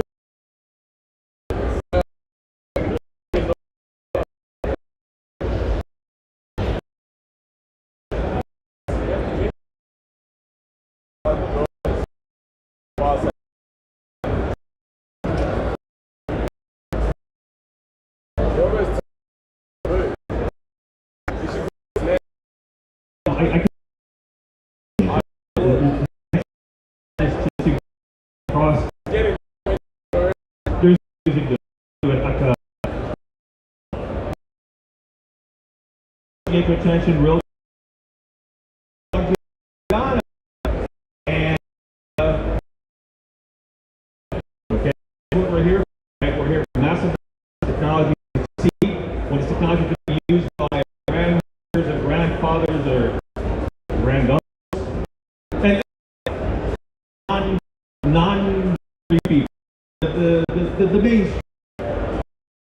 At least that is what mission is, and that's what my company's mission is. And this concept of Cardano, which is opportunity inclusion, and it's just about making people's livelihoods better. That is why I decided to join the Cardano team back in 2016, and then I've been building, and we've been building the space for this long. I was with IOG for 7 years. After that, I started Zengate, and we just kept on going in the same base principles, because I still strongly believe that is mainstream. So this one, so I'm sorry, Fund 14 panelists. We've submitted 4 proposals into Fund 14 panelists. These are just something that we wish we could do. All of these are actually use cases that we are rolling out as a Zengate right now is working with Nigerian farmers. Zengate right now is working with Argentinian metals and minerals producers and bringing them on chain. Tools for deploying that was created when we were building on Cardano. And even Trace It. I mean, Trace It was basically, it came from the concept of, look, why don't we just have an app that can just trace anything on Cardano and just do what you want? Well, so let me start really. The problem here is that access, and now that to can give this to larger markets. In particular, there's a big scary beast on the horizon right now. It's called EUDR. EUDR compliance is European Deforestation Regulation, European Union Deforestation Regulation, which mandates traceability. Will not be able to effectively. They will be banned from being able to do business in the EU. This will destroy the livelihoods of thousands if they're not ready for this. Our tooling and this proposal tools to comply with EUDR, later on with the FDA regulations, later on with various Asian regulations, commodities. There's about a dozen commodities on the list that need to be complying with these regulations. On top of that, all this information will create the ability for to financial identities for these people on chain, because the economies are complex. There's a lot of face-based interactions like cash, even type finance, loans, chain, with the tools that we're going to proposal. Up to 50,000 farmers for the tools to comply with EUDR, tools, financial, and more. Is the first middle part of we partnership. One in America that is basically to traceability and to with gold and tokenize gold broad chain we use in very like DeFi, like state. Beyond going to be a possibility and commodity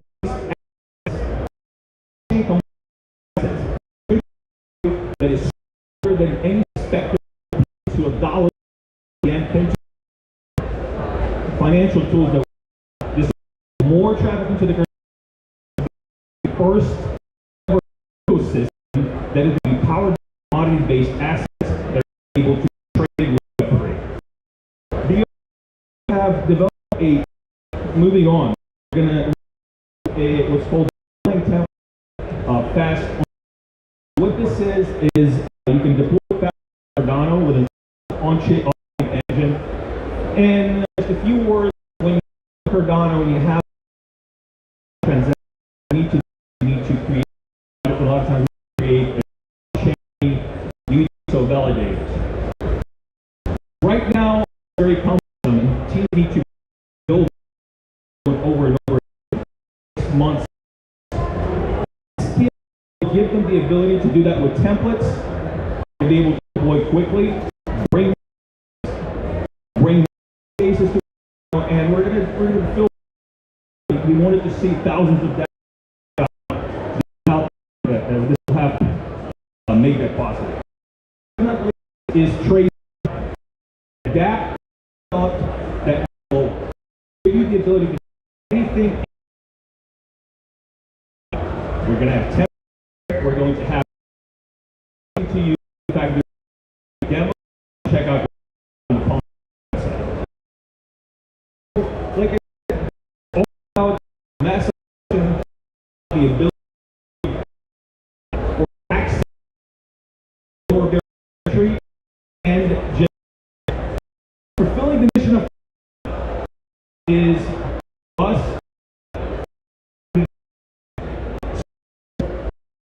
more about we scan this QR code. It's really nice.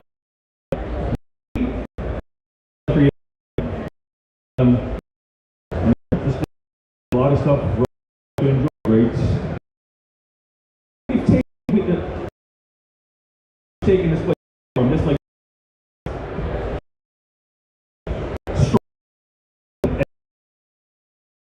and love it. You get this, you know. All right, guys. Thanks a lot for your time. We will go dancing in the night. That's it.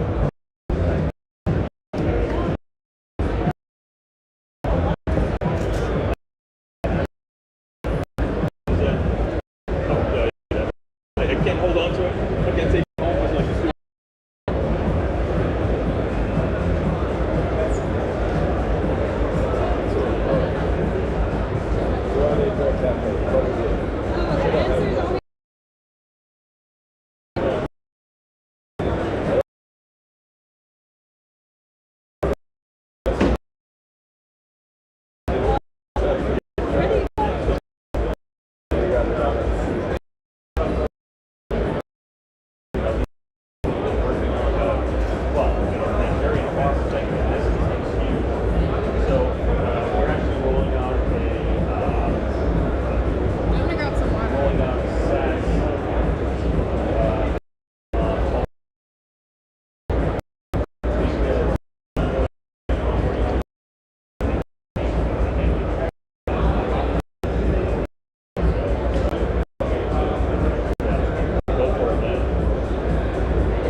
Test.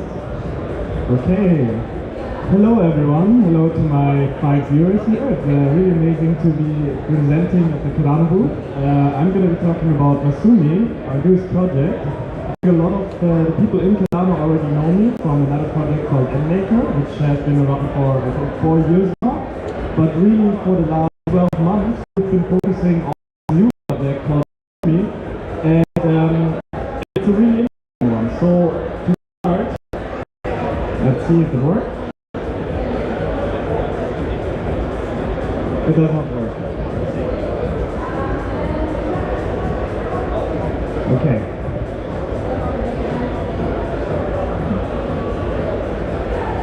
Well, I'm gonna do it without slides.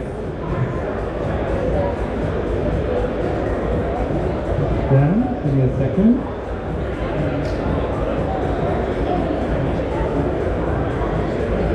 Oh yeah, oh now it works. Okay, great. Thank you so much.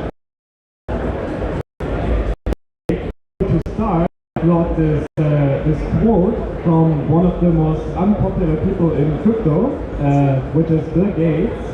But Bill Gates said something which is actually very on point. Even in 2023 already said that the future of software is really going to be agentic, reshape the entire software industry. And we basically define this term as software, service as software. So the interesting part is, you know, everyone knows the term software as a service, but if you think about it, what agentic services that have previously been created by humans and turn them into software. So that's the big advantage of it. And this is actually the biggest market opportunity in the whole world right now. So these are numbers from Sequoia Capital. So these are not numbers that I created, but this is the market that Sequoia is looking at. It's a 10 trillion software market there at the moment. No, it's a 10 trillion software and services market, and it's only a 3 billion AI software market, which has been realized in 2024. So the chart is basically realizing, okay, if we can basically bring the entire services market into software, we have like a gigantic revolution at our hands. And because of everyone has been investing so heavily into AI, as we have seen, it's the biggest investment boom in the history of mankind, probably. And you know, before I go into what Masumi actually does, I want to talk about this one really interesting development when you think about AI, which we've observed, which is when ChatGPT first came out, I think everyone expected ChatGPT to just get better and better and be the one model that rules it all, right? And the one tool that we all use and that's going to dominate the world. And now we're seeing that there's actually many different models that are good at different things and can solve different problems. We went to this like multi-world, and now every week, you know, some big platform releases a new model. I think last week DeepSeek came out with a new model, and then it's the best one for like two weeks, and then a new one comes out, and so on. So it's like a real arms race.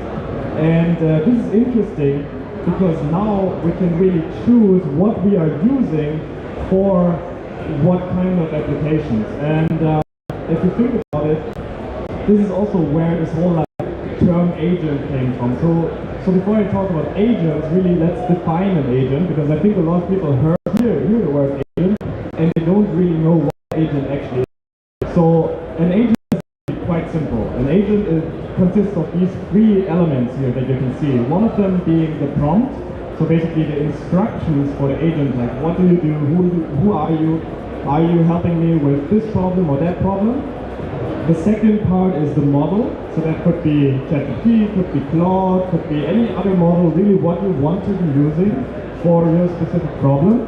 And then the third part, and this is really the interesting part in my opinion, is the tools, because you can equip an agent with tools to make new things. Give it access to a database, give it access to different kind of resources, give it access to your emails, give it access to your calendar, whatever you want basically. And this is what a single agent is. And because you have this like agent architecture, you can now build agents with tools, different models and different prompts to solve different problems, right? In different ways. And this is quite interesting because if you expand this a little bit, you're suddenly realizing, okay, what if I just build different agents for different problems and I combine them together and I solve complex tasks by just creating a whole team of agents. This guy here on the left is one of the most famous AI researchers in the world, and he said already that even with cheaper and older models like GPT 3.5, you can basically get a better quality than with the most up-to-date standard model out there if you just create a good multi-agent architecture.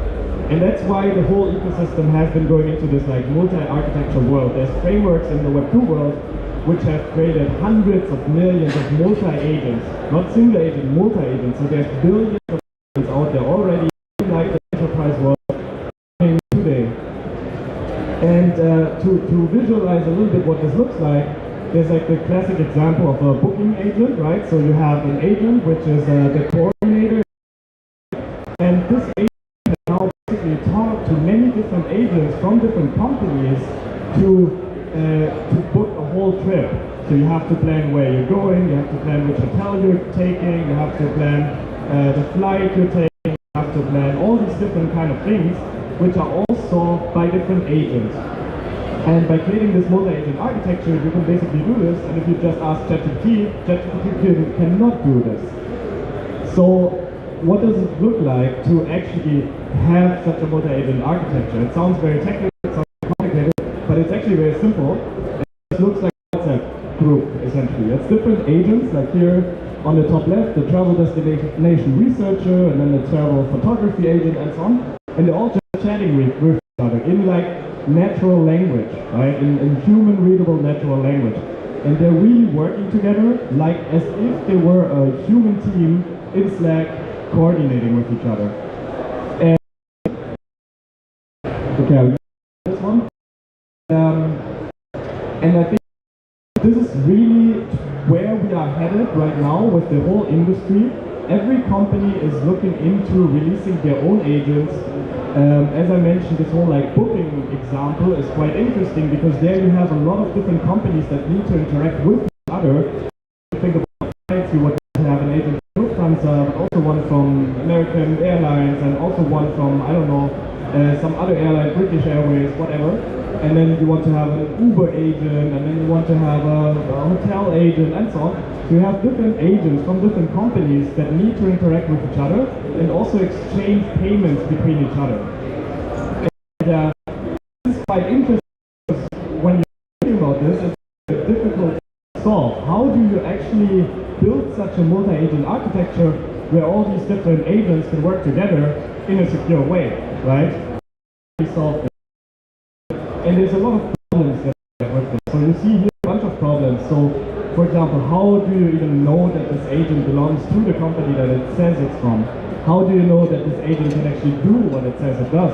How can you find other agents? Are you just going to go to the Google Play Store and agents? Or are you going to Google agents? Is there going to be like some sort? And how can you hold agents accountable? What if you hire 10 agents and then one of them messes up and then suddenly you go to the hotel and you don't have a hotel reservation, right? That would suck. So you have to figure out which one of the agents to be able to sue the person that made that mistake or the agent that made that mistake and get your money back essentially. And then lastly, how can those agents actually interact with each other? So how can they pay each other? How can they, okay, I'm the travel booking.com agent to book my hotel. And these are all problems that sound pretty familiar when you're in the crypto space because these are all solved problems. So we can take the existing infrastructure that we've built for humans over the last 10 years and apply them to AI. And that's what we are doing with Sumi. So that's what we've been building. We really believe that AI agents are actually the main user of blockchain in the future. So maybe all these things that we've been building for the last 10 years, actually, we've been trying to make everything more Web 2 accessible and like hide the complexity away and so on. But agents don't care about this complexity. Maybe agents are the actual users that are needed for the whole blockchain industry. And if you think about it, there's going to be billions of agents. If they all use blockchain, then suddenly we are talking about trillions of transactions, essentially. And we are really focused on building this network, so we call it Masumi, and we are very focused on bringing it to enterprises in the world, essentially. So we are really trying to make sure that we can reach an audience that is not so much represented maybe here at this conference, but is more represented in the Web 2 world, and is looking at AI and it is trying to figure out how they can use AI to make their process better and really trade with other companies and just earn money using AI or reduce inefficiencies using AI. And as I mentioned, we call it Masumi. So we have a protocol which is built on Cardano and is basically this agent network that we've created, where we solve the whole topic of discovery, payments, identity, decision logging and it's completely open, it's open source, anyone can participate, and it's live today.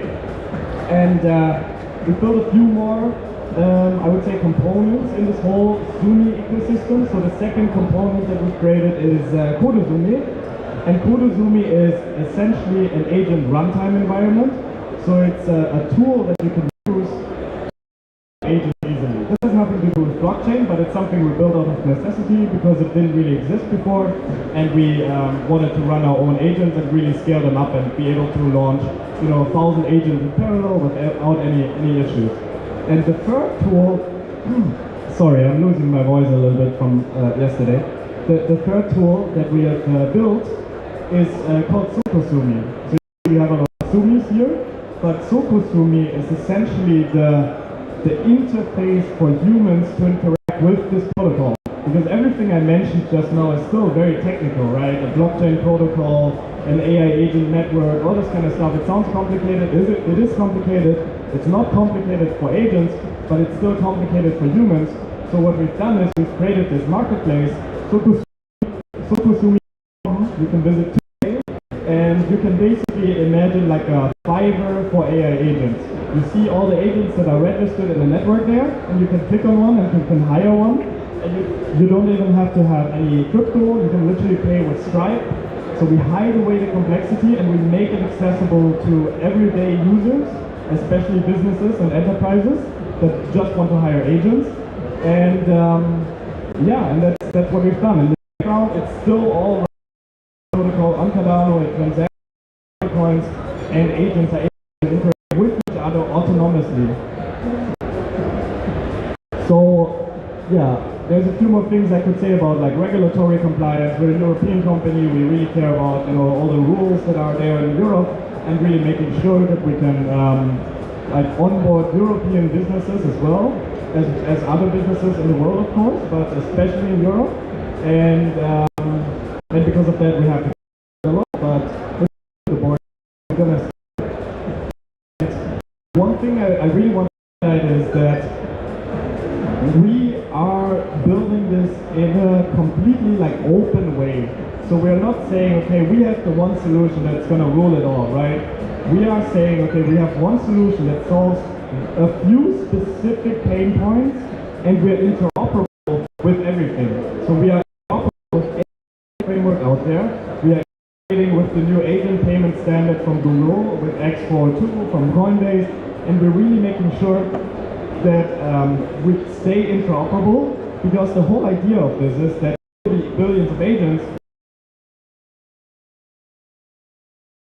will be built, a network which is decentralized, you can participate, and you're not locked into one technology or so.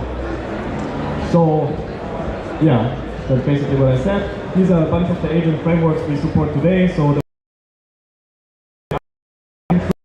by 500 million multi-agent system in every enterprise, from IBM to Microsoft to Adobe, it doesn't even matter. Every company is doing something with CoreAI, and you can just build an agent in CoreAI, register it on Masumi, and make it available in the Masumi network for other agents to hire this agent, and also for humans to hire the agent through the Token2049 marketplace. This is a nice graphic. This is one of the last. This is a nice graphic that really, shows where Masumi positions itself. So you see on the left side, basically the agentic services. So these are all the agents that you can build. And then on the right side, you see the Cardano blockchain with all its advantages with the EU team, all the technical stuff. And then in the middle there's the Masumi network. And the Masumi network is leveraging the Cardano blockchain to solve these issues, to do transactions, to do accountability, to do identity, and then connect that with agentic services and with the agents. And if you want to find out more, please head over to masumi.network. That's our website. This is a pretty old screenshot actually. This is an old presentation that I just pulled out. But really, you can. We have extensive docs. We have a dashboard where you can see the current amount of transactions. We have, I think, around 10,000 times on Cardano mainnet today, growing daily. I think right now on average 300 transactions per day. And Yeah, and that's it. And I think this code actually doesn't work, so please I don't know if it works, maybe it works, please try it out. But if you want to figure out more, either go to Masumi or go to zoomsumi.com to hire your agents. You get free credit. Just go on there, log in with your Google account and click on hire and see what it does. And that's it. Thank you very much. Break dance. I knew that.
The next one is in $50.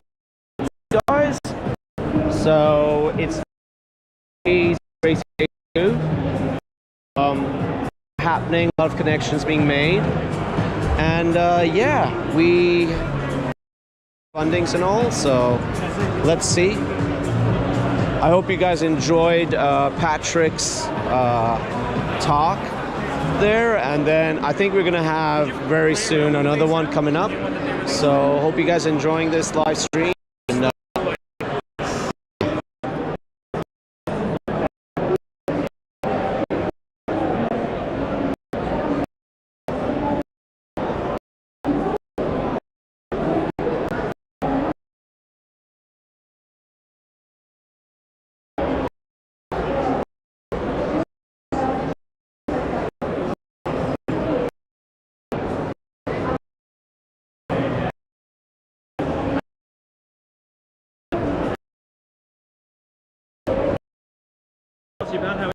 yeah, very well. By the way, you are live right now on YouTube channel, member-based organization.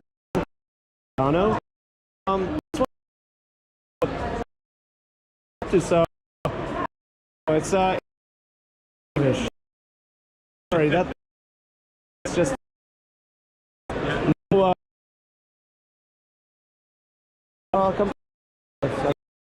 We are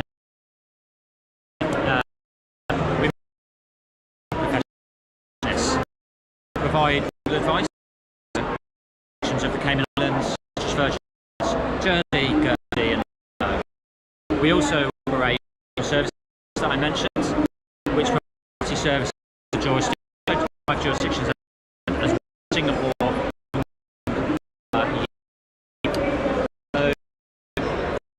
So I'm based here in Singapore. Cayman in Asia. Clients are going to be way more. Jersey. My what we're seeing is a more social asset jurisdictions being used to help out assets here really. People interested in whatever. Cardano, anyone having all crypto can. You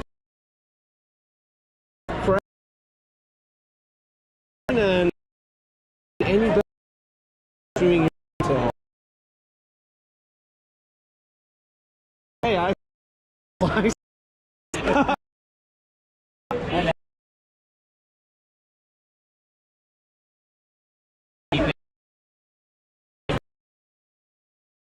here. Absolutely, absolutely. Much, and you guys are. This is a lot of. This is what people need. I know. Help. Take care.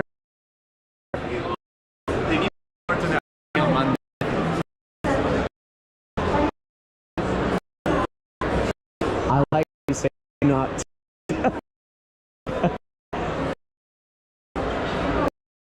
It's a bit close.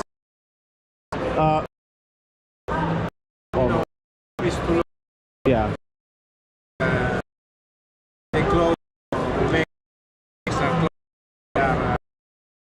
It's funny because I have Hugo Boss long. I'm talking about. I did my internship and I said every for it. Still have it. Aiming for bigger, but keep this thing. Yeah. They look amazing. Yeah. But I watch. Thank you very much. 70,000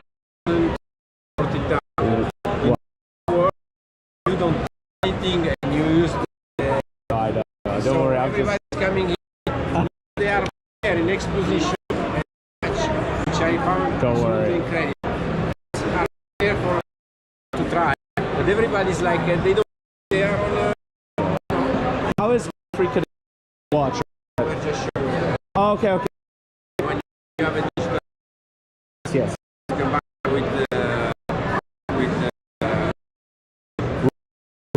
okay, so you can this with ADA or Bit or whatever it is. Well, USDA. Oh, great, great. Wow, this is great. Do you see? Oh no, you like this. So yeah, so you all know if you get interested in buying any of these videos, how do we get? Is there a card we can? Is there a card I can show the community? Okay, get in touch, guys. You guys can get a brand new, amazing watch with your UDT. Yes, awesome, awesome. Thank you guys. Thank you. Bye.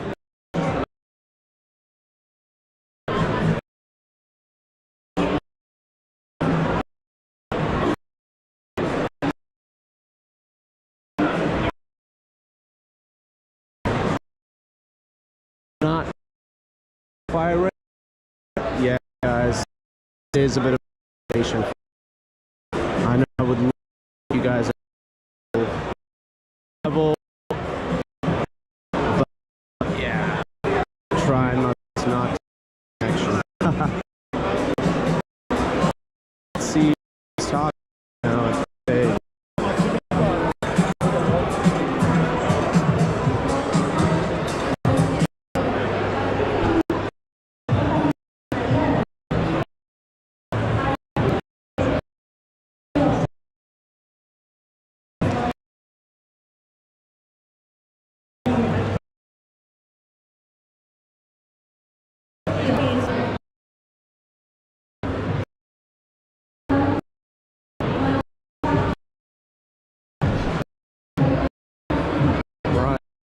In about 30 minutes, we've got talk at the stage. So yeah, let's see. Go back to the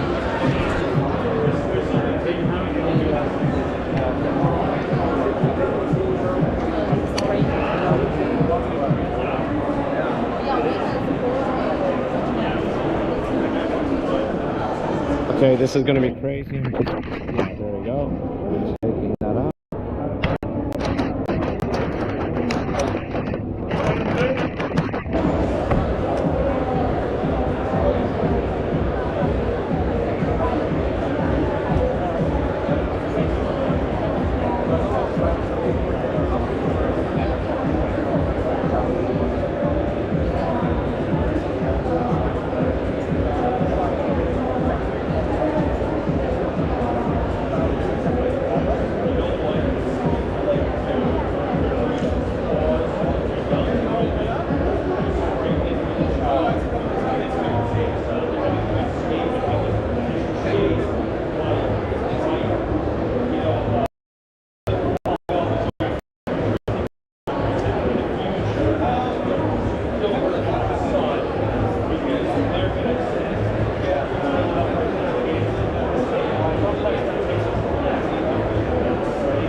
Is this on?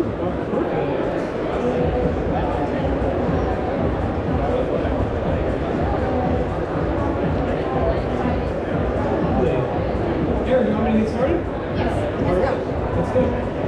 Perfect. Okay, hey everybody, my name is Ian Cross. I am head of product for Mace Wallet. We've got a booth right over here in the input-output. Let me just get a check. Can you guys hear me? Eric, can you hear me okay? Is this level okay? Okay, yeah, no problem. And for those listening in, let the record show that I think there are 10,000 people in the audience here, maybe 20. Yeah, no worries. So the idea today is I want to talk to you a little bit about Lace. I want to give you an overview, what our roadmap looks like, what our strategy is, how we're expanding into multiple ecosystems and multiple platforms, and then I'll give you a little demo at the end of this. And first of all, I just want to say thank you to the Emergo space here for letting me jump in. And it's one of my favorite things about the Web3 space is how collaborative it is. Even if we're building, similar products or we have similar strategies, I think everyone's trying to work together for a sort of a central goal or collective goal, I should say. Centralized, that's not the right word. Anyway, well, thank you for attending, and my high level is to make sure that if you see something in this slideshow, in this presentation that piques your interest, again, we're right over here at the booth, so come over and yeah, we'd love to talk to you. Okay, so first of all, what is Lace? Wow, that's great. So Lace is a self-custodial Web3 wallet. It's got all the sort of bells and whistles that you would come to expect in a modern day Web3 wallet. You can manage your assets, you can play with your NFTs, you can connect to dApps, you can explore them as well, staking, rewards, that type of thing. And right now it's based in as an extension on desktop, but as you'll see, especially in the coming slides, that we're really looking to expand that. It's also based in Cardano right now, but as you see, we've got more chains and more ecosystems that we're expanding into. And this is a very wordy slide. I'm just going to read one part of it. I promise I will not read anything else from this, but I do think it's important to read our vision statement, which is that we want to create a trusted digital experience that supports personal data management, cross-chain asset control, and on-the-go payments, generating value for users across the decentralized landscape. So I think it's important, let's just one more time that last piece, generating value for our users. It's everything that we do comes back to users. I'm going to stand over here because I'm blocking anybody. Everything that we do comes back to the user, and we're never building something for the sake of process or the sake of just building it because it exists, or technology because it exists, right?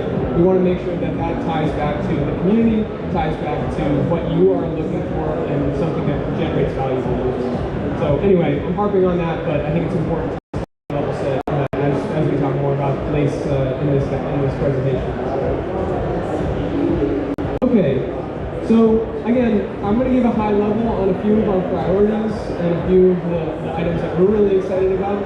I'm not going to go super deep into any of them, and I'm hoping that if there's something that piques your interest as you're walking by or stopping in, that you'll come talk to us and we can go much deeper on the topic. And that's a good segue to talk about Midnight, where our friends are right over here. Lace is really excited to be the premier Midnight wallet, and Midnight is a privacy chain, and this is going to allow you Lace is going to allow you to create a Midnight wallet, to be able to access your shielded tokens, your privacy-enabled tokens, and basically be able to run the gamut on Midnight technology. So this is something we're really excited about. Again, I'm not going to go through super deeply, but I'm seeing the Midnight folks over here, and we can talk much more about that at this conference.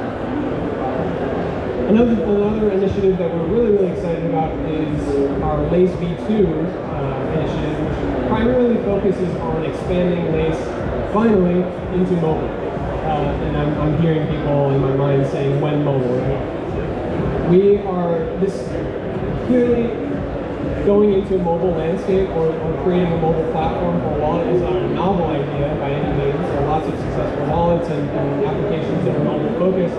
However, this really lets us jump into a multi-platform, multi-chain world where this is a jumping off point, a starting point where it enables all of these additional use cases that we might not have been able to access when we were just an extension or a desktop client. Obviously, think about walking around the token, being able to interact with a booth, and going up to them and say, hey, I got my wallet here, let's participate in it. Do something collaboratively. So tons of reasons there. I probably don't need to harp on it, but later slides, I'll show you a little demo because we're so excited. All right, let's switch sides. Okay, and then the last priority on this slide that I want to talk about is our DeFi initiative. So this is generating value for our users, making sure that you have tools enabled to generate value for yourselves, essentially. And this is broken into a couple of parts. The first part is enabling swaps within our wallet, and then that moves on to Bitcoin DeFi, which I should have mentioned this before, but Lace supports Bitcoin as well. And this is think about your Bitcoin account that allows you to tap it, and automatically your Bitcoin liquidity is unlocked. And so instead of going through these processes of potentially locking your Bitcoin or selling it or exchanging it, or unlocking that liquidity so that you can participate in DeFi ecosystems such as Cardano or many others that we're expanding into. And then last but not least here, we've got DeFi Kernel or peer-to-peer DeFi, which ideally we're bringing you an order book, a layer 1 order book that allows you to immediately exchange assets, play with loans, collateralize debt, etc. All within Lace. So this is going to be really exciting, ideally a game changer for us to be able to have that at your fingertips, be able to look through an order book, find exactly what you're looking for as far as asset pairs, etc. And go from there. Okay, 3 more and then we'll get into the demo. So Lace ID is another big area that we're expanding into. We've got a whole team that's actually dedicated to this at Lace, and this is really about bringing your identity under your control within Lace, again, at your fingertips. So if you need KYC management, or if you are interacting with countless real-world examples of needing to selectively disclose information. You know, a classic example that we talk about is going to a bar and saying that you're, you know, of a certain age in order to enter. Do I need to give them my entire passport for that? Do I need to give them all of this information in order to see that, yes, I'm of age and I can enter this bar? This is ideally where you can take ownership of that, or of your identity, and be able to selectively disclose, interact with dApps, interact with, again, real-world examples, and so something that's going to be hugely important. And honestly, I've been tapping with a lot of people here at Token2049 about identity management, and so this is just, it almost feels like one of the main themes of this conference. Okay, and then another priority that we have is called embedded dApps. So right now, Lace has a dApp Explorer that allows you to kind of explore through dApps, look through what you might be interested in, whether it's, you know, different types of asset management, you're into NFTs, you're into gaming. That's fine, but we really want to bring that into Lace and become a platform that supports that. And so really having that be a seamless experience. And I'll show you what a couple of screens look like later on. Okay, and then this is a perfect segue actually from the previous talk that we just had. I don't know if Masumi's still around. Yeah. But this is bringing Lace to, this is another main theme of this conference, which is AI. And in order to bring Lace into the 21st century, really, and get moving with some of these workflows that we're now seeing in apps all the time, is really talking about agentic Lace and being able to interact with a Web3 wallet in a way that is much more user-friendly and much more fluid, especially for new users that we want to bring into the space. So instead of maybe going to your portfolio and clicking on a specific asset and crafting a transaction and sending that transaction and checking the success of it, maybe instead of just actually talking to it, say, hey, I want to send a transaction to my friend Reese, you know, and then it just kind of crafts that transaction for you. You go through, obviously, you confirm the transaction. Maybe you want to do the same for staking. You know, there are many processes that I think we can all agree that in Web3, you know, some of them are not the most intuitive, and I think this will help with that. Not only, but for I was going to say old users, but I think that's the wrong term here. For seasoned, for expert users. Some people gave me some looks in the audience. All right, so I'm just showing you this really briefly. I promise this is like roadmap overload, but those are just a few of the priorities that we have. I will just mention that it's, you know, I didn't list everything that we're talking about here, but, you know, for example, we've got enhanced shared wallets, which is the ability to create a multi-sig wallet and be able to sign transactions with others, you know, maybe with a business partner. By the way, I'm just realizing I forgot to mention that on each of these slides I have a QR up in the right side. Up on the right side there. That's going to take you to lace.io, our website, and there you'll be able to access our roadmap as well. So it's on every slide, and yeah, feel free to do that. You can also get connected with us. I'll remind you at the end.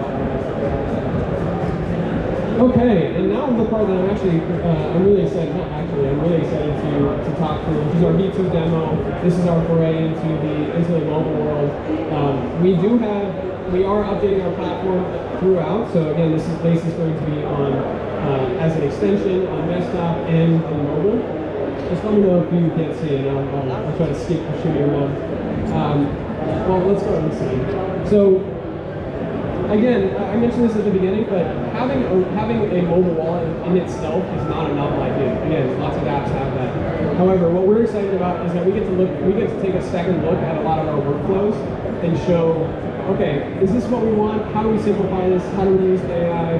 How do we change up how we're actually doing this? And I think this is a simple example, which is a simplified onboarding experience. So again, instead of maybe the arduous process that we've come to love hate about self or non-custodial wallets, of going through a passphrase creation, of saving it, of backing it up. You're able to go through, collect your accounts, jump into, again, maybe you're at a booth, you want to interact with someone. Of course, you remind you about the security aspects, and education piece is hugely important in all of this. But again, just to show you a little bit of what this looks like. Also, this is a demo, so there might be you might see some things that might not exist exactly as you might experience in the app, but you know, try to give you a look at some of the flows and some of the screens associated. Okay, cool. The next one I want to talk about is the fact that Lace now has a portfolio view. So before we had, in our current version of Lace, we have multiple account structure, and we have to kind of change wallets in order to get there. This is a simplified view that gives you access to all of your assets, all of your accounts on the home page, and lets you sort of simplify that experience. And we're really excited about this because this is going to be great for new users who might not want to get into the nitty-gritty of each of the individual accounts that they're setting up. So here you can, again, see that from the home page. And that being said, if you are interested in creating many different accounts, really specifying exactly where you want your assets to go, maybe you want a Midnight account, maybe you want a Bitcoin account, you can absolutely have that flexibility. And these are just a few of the screens that are sort of associated with that. The other important aspect as part of all of this new account structure is the fact that we're putting a huge emphasis on customization. So again, part of that account structure is we want to bring Lace to you, and we want to meet you where you feel most comfortable. If you want to put crazy backgrounds in all of your screens, absolutely. If that helps you manage your assets, and you want to have a bunch of accounts, or you only want to have a couple, maybe you have a spending account, maybe you have your privacy account, and you want that to be sort of a glossy, Midnight background. That's your prerogative, and we want to support you in that. Again, this might seem like this is a simple skinning of Lace and changing up your workflows a little bit, but we see this as really giving you the ability to customize your wallet, and not us telling you what you should be looking for here. Again, coming back to the fact that the user is most important. You guys are the most important to us. If there's something that if there's something that you are interested in, then we want to give you that ability to do that. Okay, and as I mentioned, we've got the Lace Bitcoin at Midnight functionality. I just showed these screens to show that, again, this is a launching point for this new platform.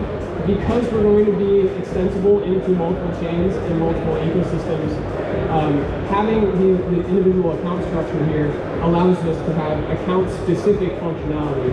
So again, I keep harping on Midnight because our friends are right over here.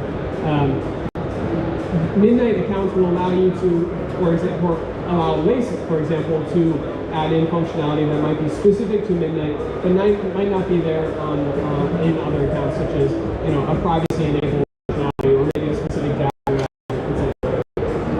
I am running out of time here, so I'm going to skip through a couple. I actually already talked about the DApp connection, and then the staking center. This is just another example of a place where we have revamped flows to simplify it, especially thinking about upcoming agentic workflows.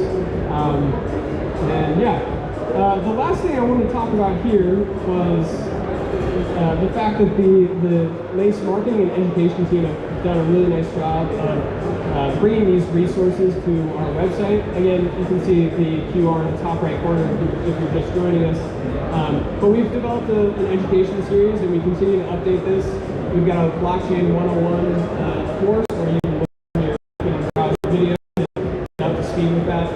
If you're an advanced user, you might not need that exactly, but it's always good to be reminded of how to take care of your passphrase and things like that. But there are these really fun videos. I highly recommend going there. We've got this lovely host here who's really fun and informative. So anyway, I just wanted to give that a shout out. Okay, so I'm at time here. I am happy to take questions. I think the next group is about to come on, but again, my name is Ian Cross, head of product for Lace. Again, thank you so much for having us. Really appreciate this. We're right over here, and myself and a couple of colleagues are over here if you want to chat. So thank you very much. Appreciate it. Woo! Here it is.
take the cable out. Okay. Right? I've been very happy with the nano, even though Yeah. very rich and then maybe very cool, but it's on the top. It goes up and goes down and goes sideways. It's going to keep going.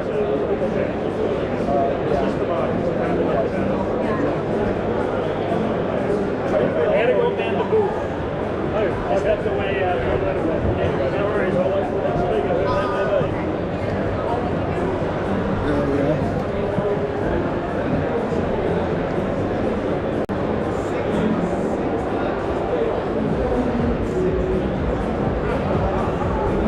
That's for the camera, so I mean, But this one is iPhone, right? yeah, what do you mean? USB? Yeah. This is USB-C, right? Yep. Okay. I have a plug. Do you want this? I'm sure. This is my laptop, so yeah.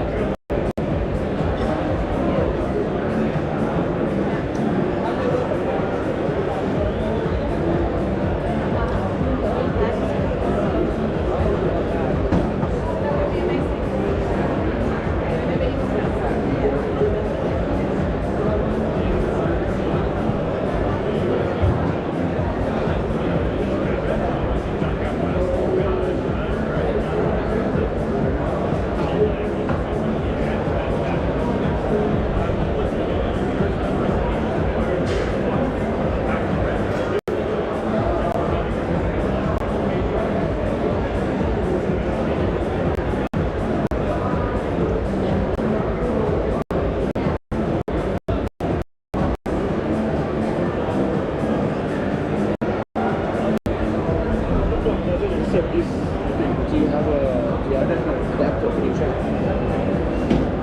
Just check.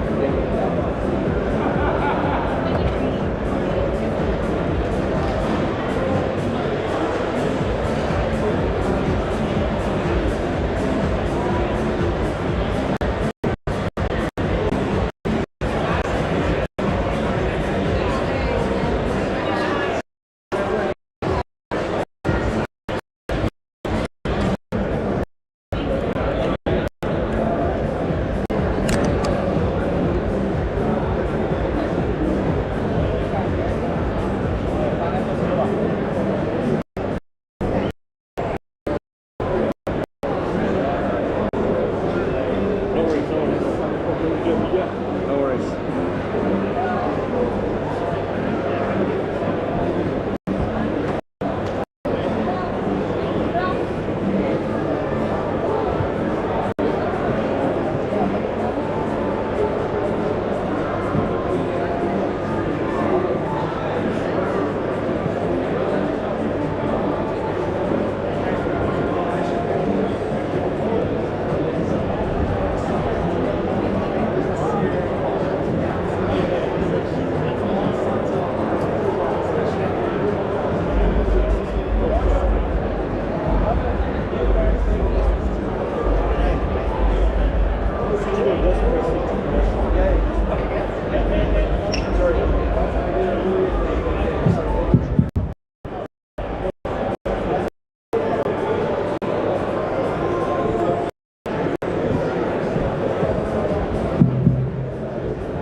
Yeah, so.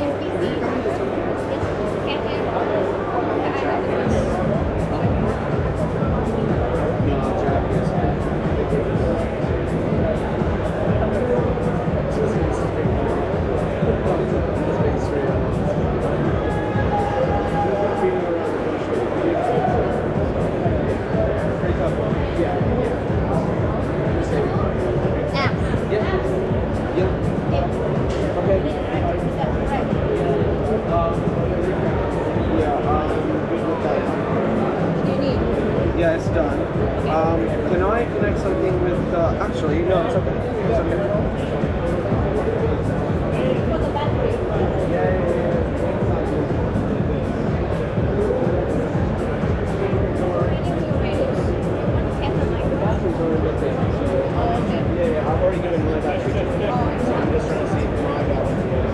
Hello, hello.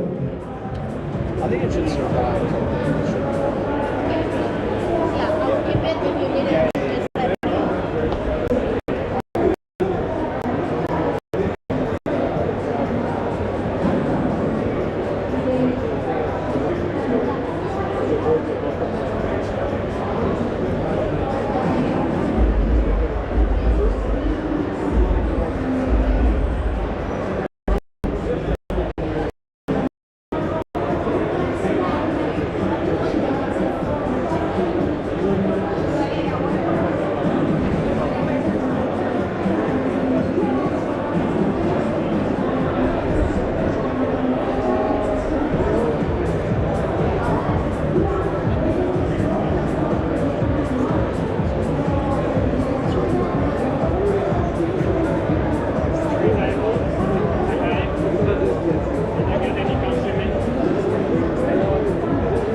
Hello, good afternoon. We are gonna start the AMA in 1 minute. So if you wanna come have a seat to be in the first row, we still have some seats available.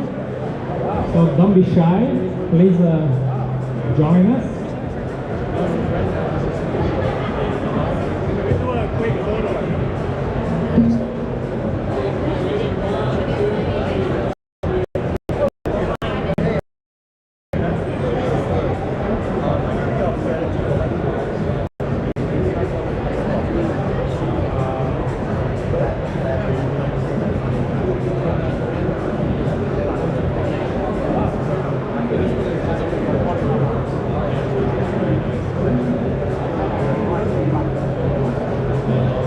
Okay guys, are we ready to start? So, welcome everyone. I hope you have fun here in Singapore, Token2049. I'm Giorgio Zinetti, I'm the CTO at the Cardano Foundation. We are live stream, and it's a pleasure to have here two of the CEOs of the founding entities of Cardano. We have Phil from Emurgo, Fred from Cardano Foundation. So maybe why don't we do something fun, and maybe Fred, you could introduce Phil, and Phil, you could introduce Fred. Sure, very happy to do so. So Phil is not just an avid runner. Phil is not just an avid runner, but he's probably one of the smartest people who entered the ecosystem lately. So he has a background in the highest level of management consulting. He's been working in some of the critical infrastructure areas where technology meets business models. He exited a couple of things as well. And I think what he does really, really well is he's so target operating model and so business focused, and he's able to bring us to the next stage of commercialization. Thank you for the kind introduction, Fred. I will do my best to reciprocate.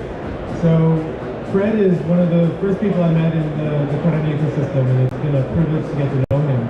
I think he's actually one of the unsung heroes in Cardano, and does not often get the recognition that I think he deserves, doesn't see. So I think what I share is, when you zoom out and think about Cardano, we have many contributors. Fred is one of the biggest, and one of the most important. And I would be remiss if I didn't share this with you. Much of what Fred does in leading Cardano Foundation goes unnoticed at times to the community. But I think if you dig a little deeper, you'll realize how critical the foundation is for our longevity, and how important Fred is in the leadership of that organization. So it's an absolute privilege to be on the stage with you, and an absolute privilege to continue to work on your team. And as part of that, I would like to present you the Cardano card, and this is one of the founders' cards to Fred.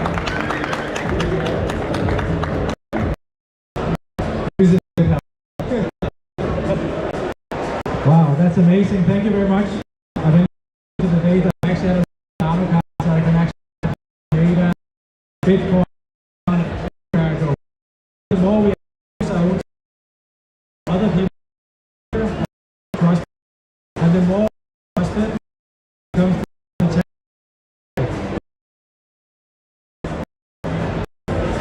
where is my credit card? Where is my credit card? I'm just joking. It's in the showcase. Okay, it's in the showcase. I'm joking. So maybe you are fairly new, even in crypto, and that is equal to something in real life. Maybe can you share how is it being working shoulder to shoulder on the foundation? What's your of the economy and this decentralized fashion? First of all, I would say that I'm really grateful for the welcome that I received from CF, IO, Intersect, and frankly the community. In many ways it's been an eye-opener. In many ways I've learned an enormous amount in a relatively short period of time, basically knowing that I need to learn more.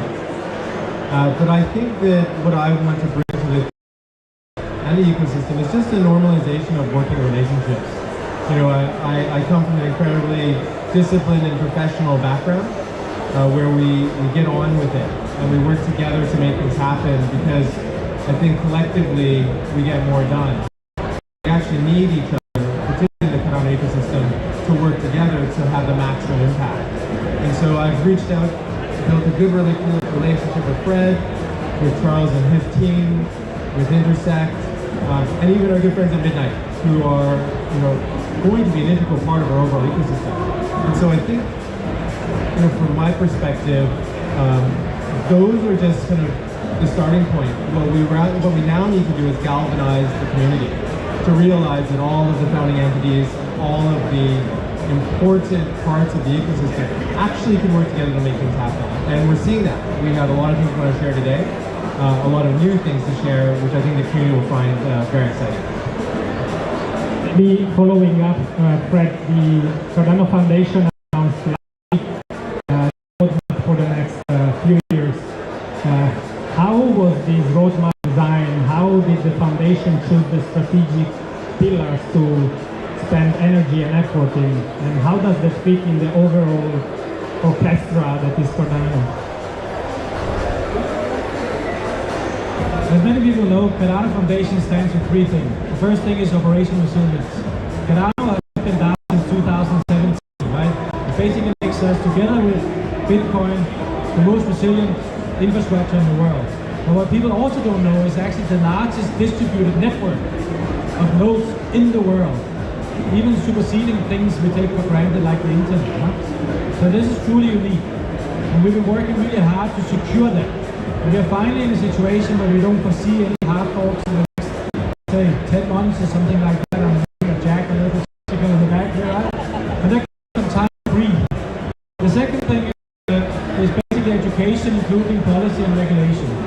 And with the change in the US administration and all the hard work we've done, we're in a situation, I wouldn't say we can breathe right now, but we're in a situation where, you know, we're working so close with global policymakers, global regulators. We have through the doors everywhere. And that means that this danger that Cardano will be closed down tomorrow because we do the Bitcoin first level principles, that everybody around the world, the 2 billion people who do not have access to a national identity, the people who are born on the wrong side of a border, they still can get economic benefits of Cardano. And we have a great academy, and we have people who use the academy who can go out and get this education, including regulators and policymakers. So what's the big hurdle right now? The big hurdle is adoption. How do we get more people to build transactions that really matter on Cardano? And then what we basically done is we looked at it and said, who does transactions on Cardano today? And there's not that many. Those people, is there a way we can focus on them and make their life just a little bit better, so they can walk a little bit faster and get more transactions? Why are we doing that? Well, we're doing that because when large consultancy companies around the world are looking at blockchains and who should they recommend, they look at a set of statistics. First set of statistics is it a top 10 cryptocurrency? Yes, tick. Second part is, how many projects on that infrastructure is on tier 1 exchanges? On Cardano is currently 1. With Midnight, we'll get to 2. Right? This is simply sufficient to be recommended by McKinsey or Accenture or anybody else as a real contestant. Third, TVL. How much TVL do we have? Now we can discuss back and forth, you know, does DeFi Llama actually look at it from the right angle in terms of, you know, liquid staking versus block staking, all those things. But what really matters is that other people are judging us on the merits. We know we have the best blockchain. We know we have the best community. We know we have stability right now to basically move forward, and we're the only one who has a written down constitution and on-chain verification of that, right? So we are, from a technology perspective, actually ahead of everybody else.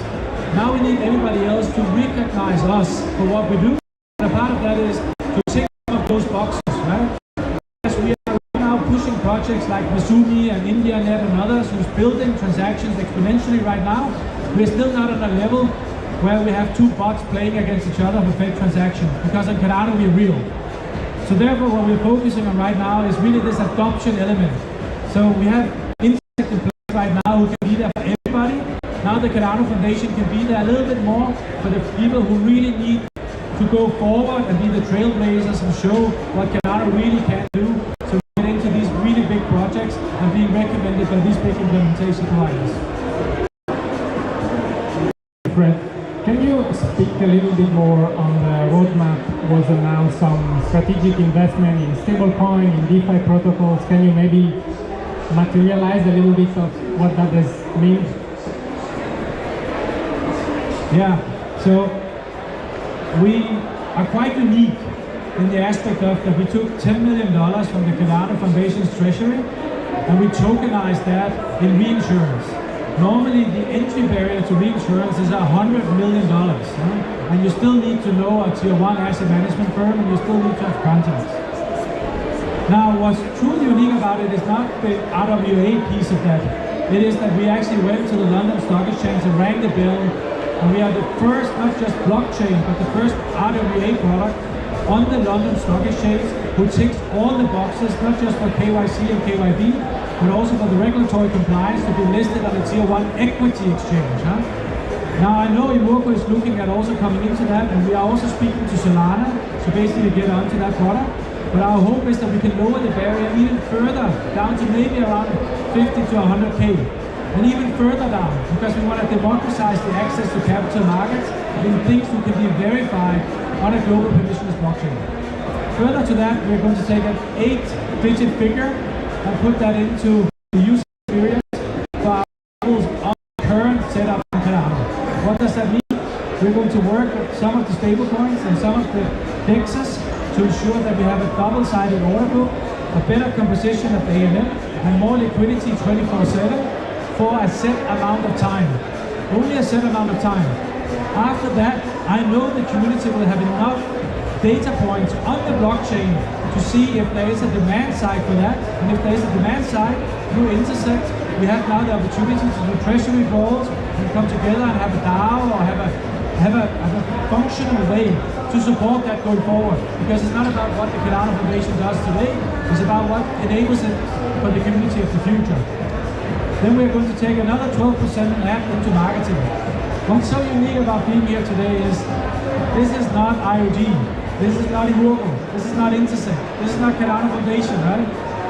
This is the community coming together under a committee deciding that on the world's largest crypto stage there needs to be a big, fucking big Cardano logo, right? The community orchestrated this. And it's magical. But because the community is doing it, there's an old saying, right? If you want to go fast, you go alone. Look around you with some of these large treasuries you see around us, where one person or two people decide. Our treasury is very large, but it's community driven. So it will take a little bit of time for us to get more of these things together. And until we get there, we're going to use a little bit more effort and actually a lot more money to do some marketing branding until the community fully can take that treasury withdrawal process. And the list goes on. It's really about mending those gaps until we unleash the age of Voltaire. And we redefine some of those things which needs to happen to really enable the treasury withdrawals and really allow us to find a way to align on how we spend those money in the best possible way and get actual data points and accountability for this, right? You do X, you get Y. If you didn't get Y, how do we ensure you get Y next time, or how do we relearn what we have to do? This accountability layer is really the next level we really have to work on. Thank you, Fred. Maybe Phil, if you want to follow up with the Immorco roadmap, what's Immorco cooking? Well, I think first and foremost, we're really grateful for the leadership in presenting a bold vision for Cardano, and also recognizing that their role in it to accelerate us through the curve. So we're super grateful for that. Immorco will play a similar role. We will focus on financial services, real-world asset tokenization, and ultimately filling the potholes that still exist within the ecosystem. Those would be proper liquidity through our homegrown stables, as well as welcoming tier 1 to the ecosystem. Those will be pricing wars, those will be layer zero, those will be the things we need from an infrastructure perspective. So we see our role there as potentially bringing the founding entities together, intersect together to enable these things to happen. I think there's always a question, when do founding entities step back, or what is the role of founding entities in a decentralized Cardano? It's a journey. Decentralization is the destination. It's before. So I'm not sure how it works. Between here and there is a lot of work. And in my humble opinion, there's a place for Emergo, there's a place for CF, there's a place for IO, there's a place for Intersect, and also a place for community. We're going to have to figure out a way to work together. And if we're able to solve a couple of these missing core primitives, I believe strongly all the things built, great folks in the room, all the folks that might be sitting in the room today, we'll reach our potential. And so I think as we in the conversation, we'll share new news, some folks in the room on some of the exciting things that have happened in the last 24 hours. That's exciting to hear, and it's missions and strategy seem to align very much. Maybe if I can, I would double click on the potholes. Can you, the potholes, the holes in the Cardano ecosystem that you mentioned,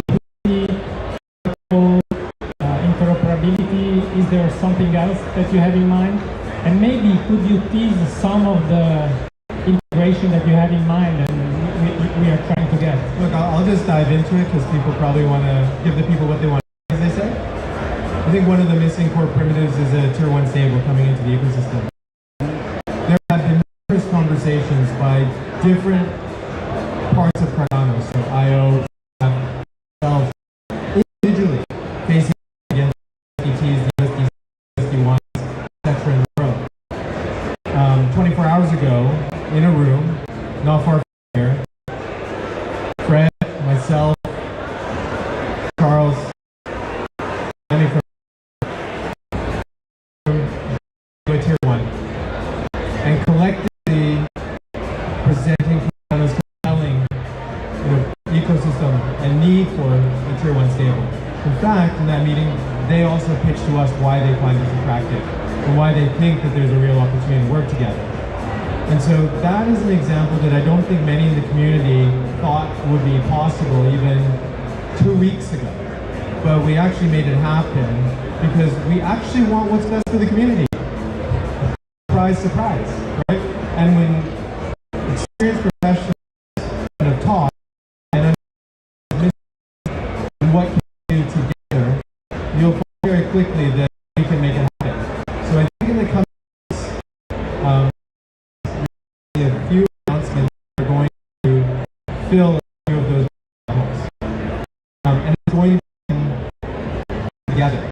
It's going to be CF, IO, Emergo, Intersect, and community coming together to make this happen. Which is why when Fred says, hey, we will for a well, then over envision happen, right?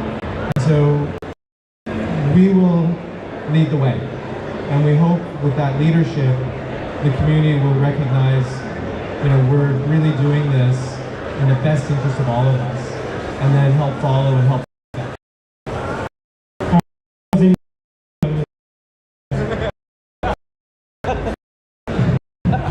I concur.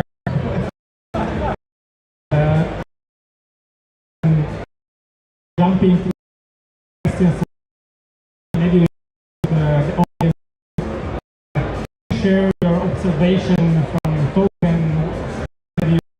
What are the topics, what are the things you like and things you dislike?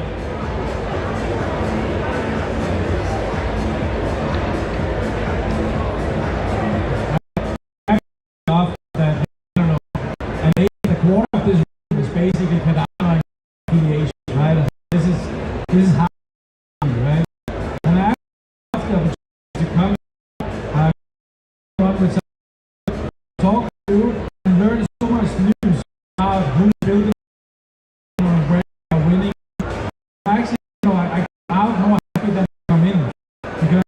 sometimes the work so weak when I look at my computer.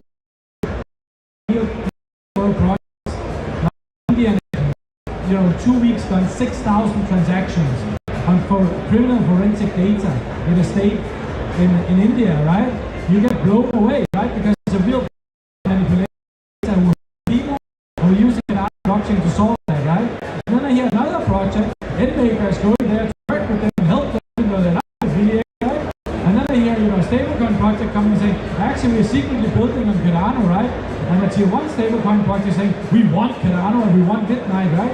And I hear Fami talking about, how we're going to integrate the security layer of privacy on Cardano, right? And we get really fuzzy, right? I think these situations where we get people together in a room is so important. It clarifies things, it makes people talk, and it creates an army of change makers. What I potentially don't like so much, like a place like Token, is the size, right? There's too much noise still, right? Everybody comes and pictures me from all these beautiful booths, right? And they tell me they can solve all world problems and make me rich in a minute, and I ask them, show it to me on a public blockchain.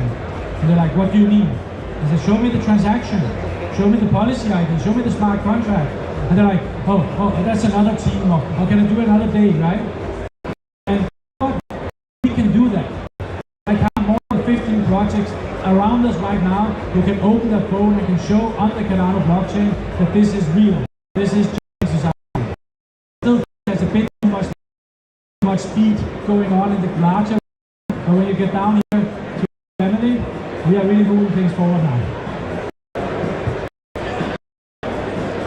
Phil, what's sure. I'll kind of take a step back and speak to why we're here and how this actually happened. There's people in the room here who actually led the charge around building this unified marketing plan, and it's manifested itself in what we're seeing today. And it's more than a booth. What this has done is it's actually brought so many people together in a place at one time where we've been able to see each other, talk through our differences, find common ground, move away from being keyboard warriors to being business partners, to being real.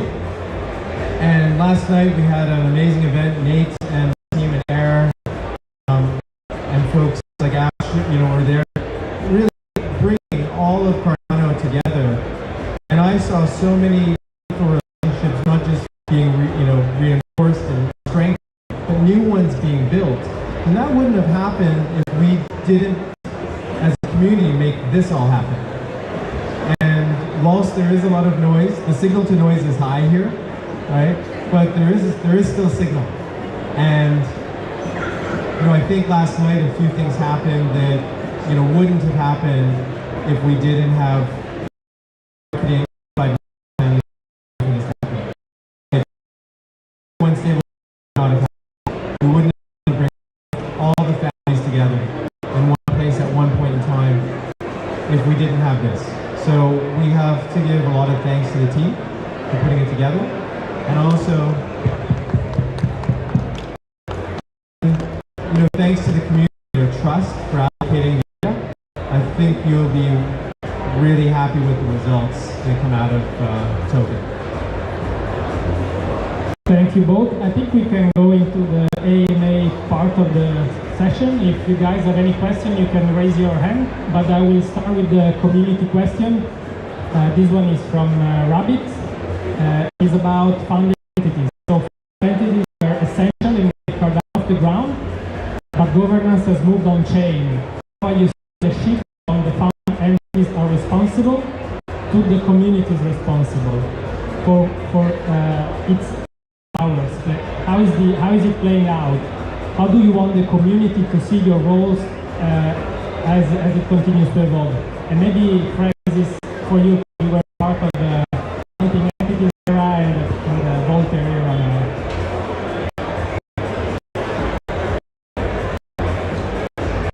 Charles has done amazing things for the Cardano community, not just building the best blockchain in the world, but he also had a really deep thought about what's happening after the age of Voltaire.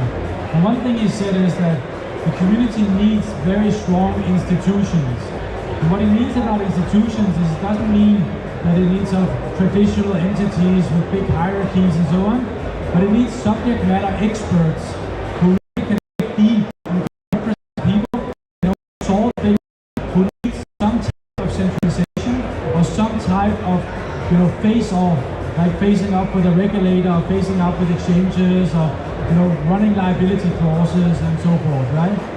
And my hope is that that the founding entities are moving towards being institutions which is predictable and reliable, and they're being joined by other institutions, not just Intersect, not just the builder community, right, but politicians and others who basically solve critical things and work full time on actually understanding the complexity of this, right?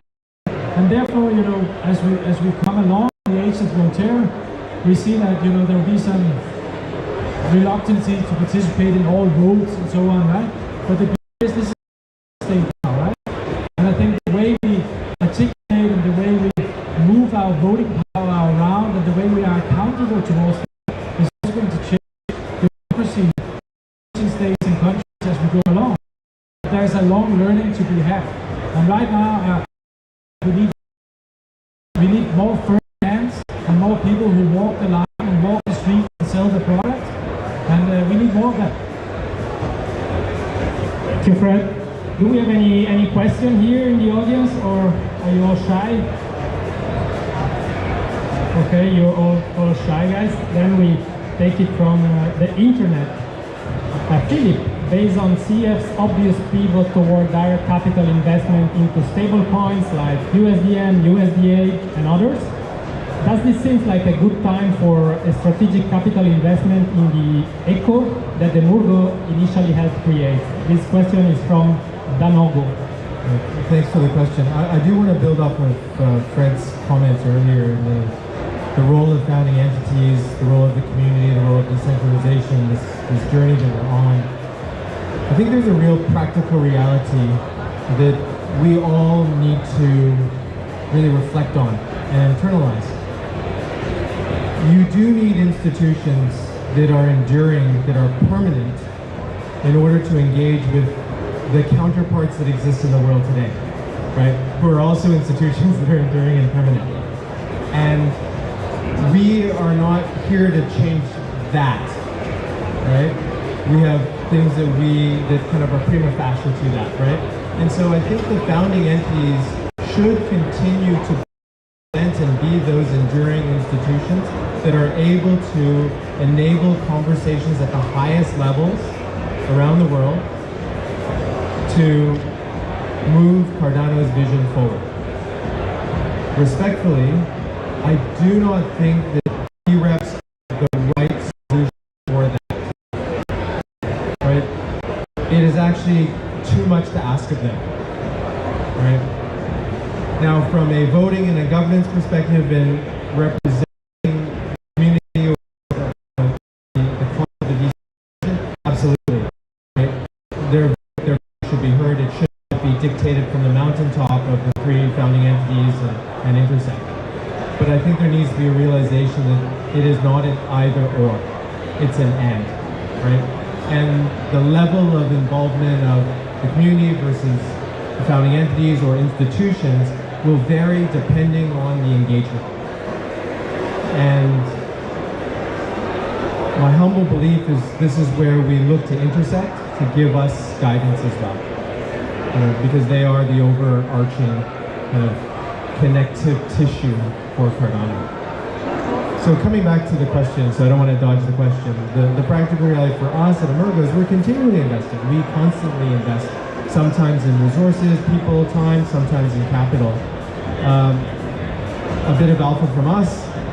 We do anticipate announcing something fairly significant, we're not quite there yet, around building another missing core primitive in the crypto ecosystem. So I'll share a little bit about it.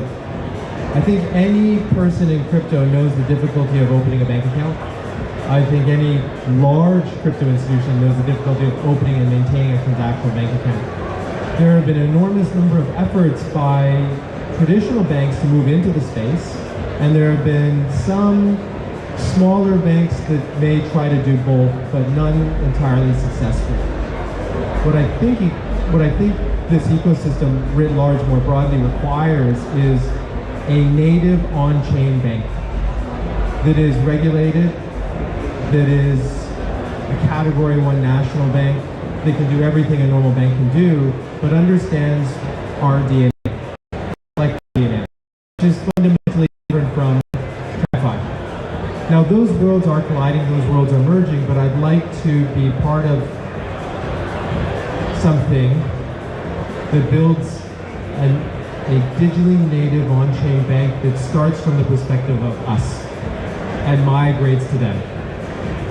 And I think that's probably what you'll see Emergo spending more time on. Thank you. The next question, I think we have already touched on it, but I will add my spin to it. So the question is from BlockJock. You might know him as James from USDM. And the question is, what's next for Cardano's DeFi and adoption? Any new partnership or updates coming soon? So I think we don't need to talk about twice about it. But my question for you guys would be, when we talk to DeFi protocols and financial institutions, how do you guys sell Cardano best? What is our USP or superpower when it comes to DeFi and tokenization? Any of you can take. Let's not jump in so quickly. I think it starts with the core technology, and I'm certainly not a technologist, but I think there is a truth in saying that we have been up and running since 2017. We have not stopped. I think there's a truth in saying that the future, like the really most interesting narrative within our space outside of stables is a Bitcoin DeFi kind of opportunity. And I think Cardano is a natural partner to that as a UTXO chain. And I think this is one of the next frontiers that unlocks billions and billions and billions of dollars alongside RWA. And I think we're uniquely positioned to take advantage of that. Fred, potentially I would like to focus a little bit on the Bitcoin side, right? I mean, what you tend to see is you see some kind of a centralized funding to one entity, and then they do that, right? And what's truly unique here is we are actually having 3 large teams independently of each other, working on 3 different tech stacks to enable Bitcoin DeFi on Cardano. And as you might imagine, right, when you suddenly log up 1,000 Bitcoins on Cardano, right, you can collateralize that, right, take 50% of that out and buy some projects out there, right? And that suddenly creates not just volume and not just TVL, right, but it creates a hell of a lot of activity, right? Because you're suddenly making Bitcoin programmable into a TradFi world. If you look at what we just did with members cap on the London Stock Exchange, right, that means that the Cardano infrastructure, including our associated middleware, is rated to go on a tier 1 equity exchange, right? And that means you're suddenly unlocking the market cap of Bitcoin in a programmable fashion. And we, it's not even a hedge that we have 3 projects doing that, right? But we have 3 different approaches to that, right? And I think that's really the superpower of the Cardano ecosystem is, the 7-8 million people who has a digital identity, who builds and stands behind Cardano every single day, right? It's not just about us or me or Phil or whoever that is, right? It's you, right? And the fact that we can pull off something that grand, is just truly amazing. Thank you, Fred. There's one specific question for you, Fred, from Fortune. How many pools does CF plan to spin up? Has CF been the responsible for the IPO award nominees?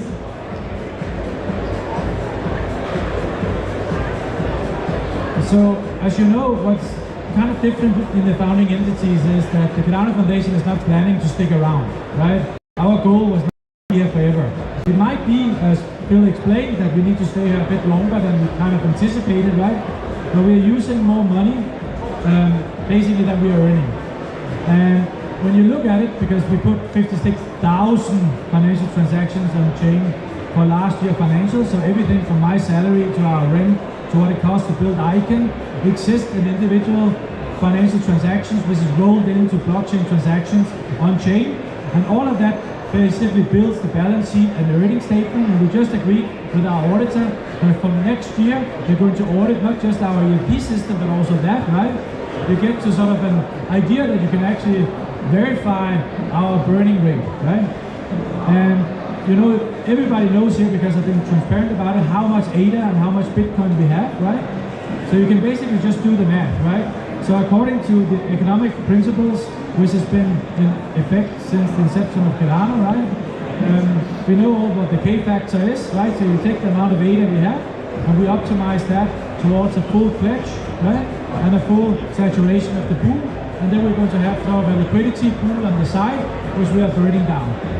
And you know, the answer for January will then be slightly different than the answer for the next year when you take all those data points. And yeah, so you can basically build the model. Cool, thank you. A couple of last questions from X. This one is from YoJoFlow. It goes in the same direction of DeFi. What is Emurgo doing to ensure that Cardano's DeFi marketability are being catered to? What are they doing to bring more users and help with Cardano's DeFi liquidity issue? I think we kind of come back to Tier 1 stables. the fifth question is about stable coins. But I think, look, I don't mind the questions, right? Because it actually highlights a core need. You know, if people keep saying my knee hurts, my knee hurts, my knee hurts, well, let's look at the knee, right? And so what the community is saying is we don't have enough liquidity. And we do have two homegrown stables, USDA, USDM. They are incredibly important to us. They are key members of the community. They've invested heavily. They're trying their best. But even at their stage, there's not sufficient liquidity, right? And so we will make efforts to help them, of course, but we also have to be practical. We also have to be, you know, forward-thinking and entertain conversations with, you know, stables with billions and billions and billions of dollars of liquidity. And I think those conversations are live, happening, and I believe very strongly when that inflection point happens, liquidity begets liquidity. And when you are able to reach a stage where we're not talking about liquidity anymore, then frankly it comes back to adoption. It comes back to the projects building the dApps that people need and care about. And so they come together, but I don't want it to be a chicken and the egg. We will bring the liquidity. That's our mission. Okay, cool. It's a flywheel. I always explain to liquidity, then you need to generate yields, and then we attract more liquidity. We have a spicy question for Fred from Plan A. Charles said that the community-led board is still needed as a final step in. How do you see this board being formed and governed in practice? Well, I'm super excited to follow the Intersect board elections and see how that progress and process actually pans out, right? So I think what is really important is that we need to see what actually works and what doesn't work. But in essence, the Constitution, right? To be a member of the community, you need to have ADA. And, you know, 3/4 of our board has ADA. But, you know, very happy to learn and to see how Intersect is planning it out. And, you know, who knows, maybe we can do a version 2.0 of that.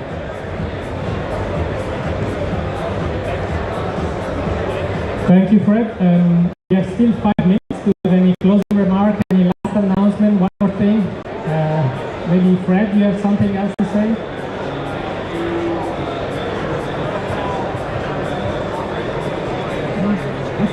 I mean, closing remarks is always one of those you kind of have to use it, right? When we look back to 2017, right, because, you know, we're still in the top 10 in market cap. In 2016-17, we had a transaction ledger who barely could do what Bitcoin does today. Today, we have a fully fledged, fully functioning, feature-rich blockchain who's run by the actual community. We have have the fastest transaction per second, right? But it's 2 directions. You see the high is state channels. State channels is what they call in the Ethereum space, right? Ethereum.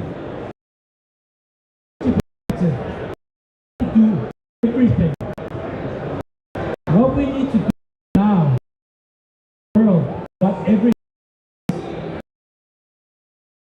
we need to break these barriers, and we need to focus on how do we do real world transaction building, which a normal industry player who doesn't understand blockchain can put, you know, 2 figures underneath and say, yes, that made value. For smarter, this is the focus we have now. And yes, we can do that, and I can give you the first 15 examples on where we're doing that today. When walking around the space today, nobody knows these 15 examples, right? And we see the same examples again and again going around. So I think what we really need to do now is to break the real world adoption really means operating and social of the world. Phil, any last word or wisdom? I wouldn't guarantee wisdom, but what I would humbly share is credit share. You know, when we take a step back and look at how far Cardano has come, and I know I'm new, but certainly I can look at the history. We are an incredibly resilient and innovative system, name it, in the way of ourselves. And as someone who is new, I struggle as to why.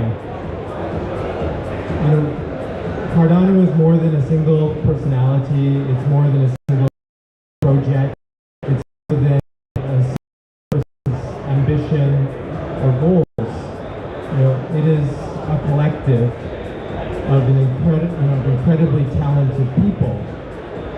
And when we're brought together in a room to solve the problem, I see everyone falling what they're good at. How are we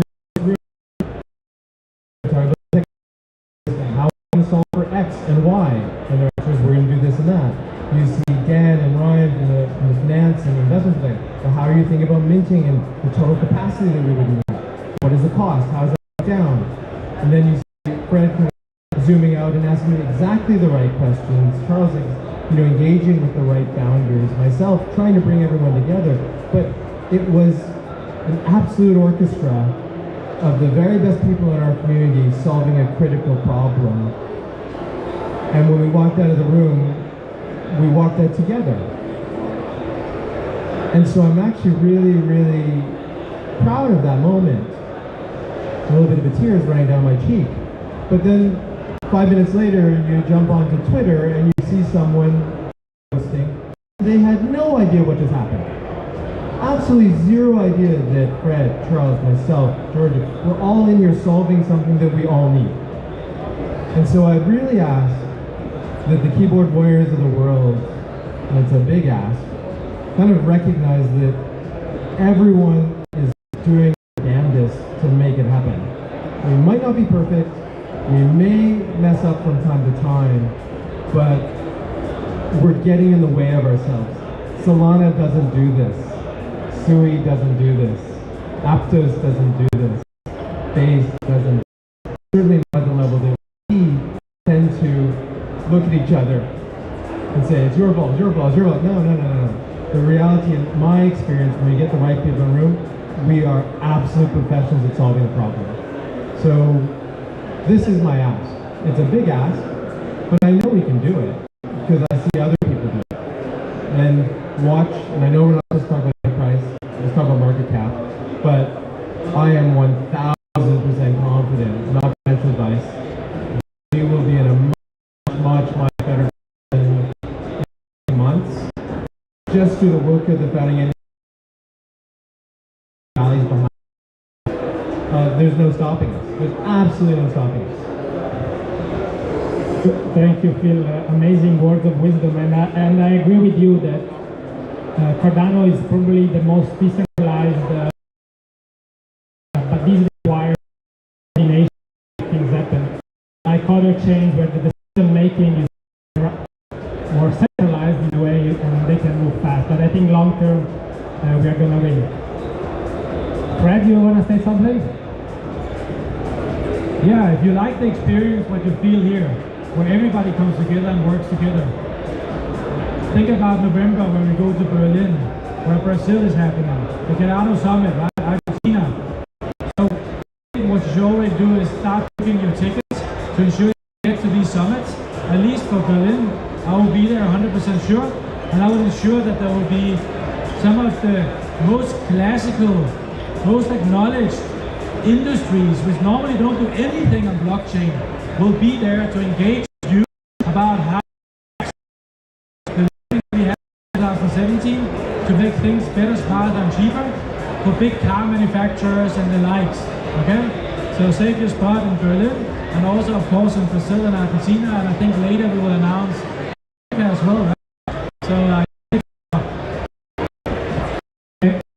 just saved my phone was ringing from marketing. Mention the summit, mention the summit. Thank you everyone for coming. Thank you guys for sitting in online, and see you around.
Well guys, I just want to say that's a wrap for day 2. Thank you all for watching, and who will be watching this live stream. Yeah, it's on trail right there. Thank you for watching.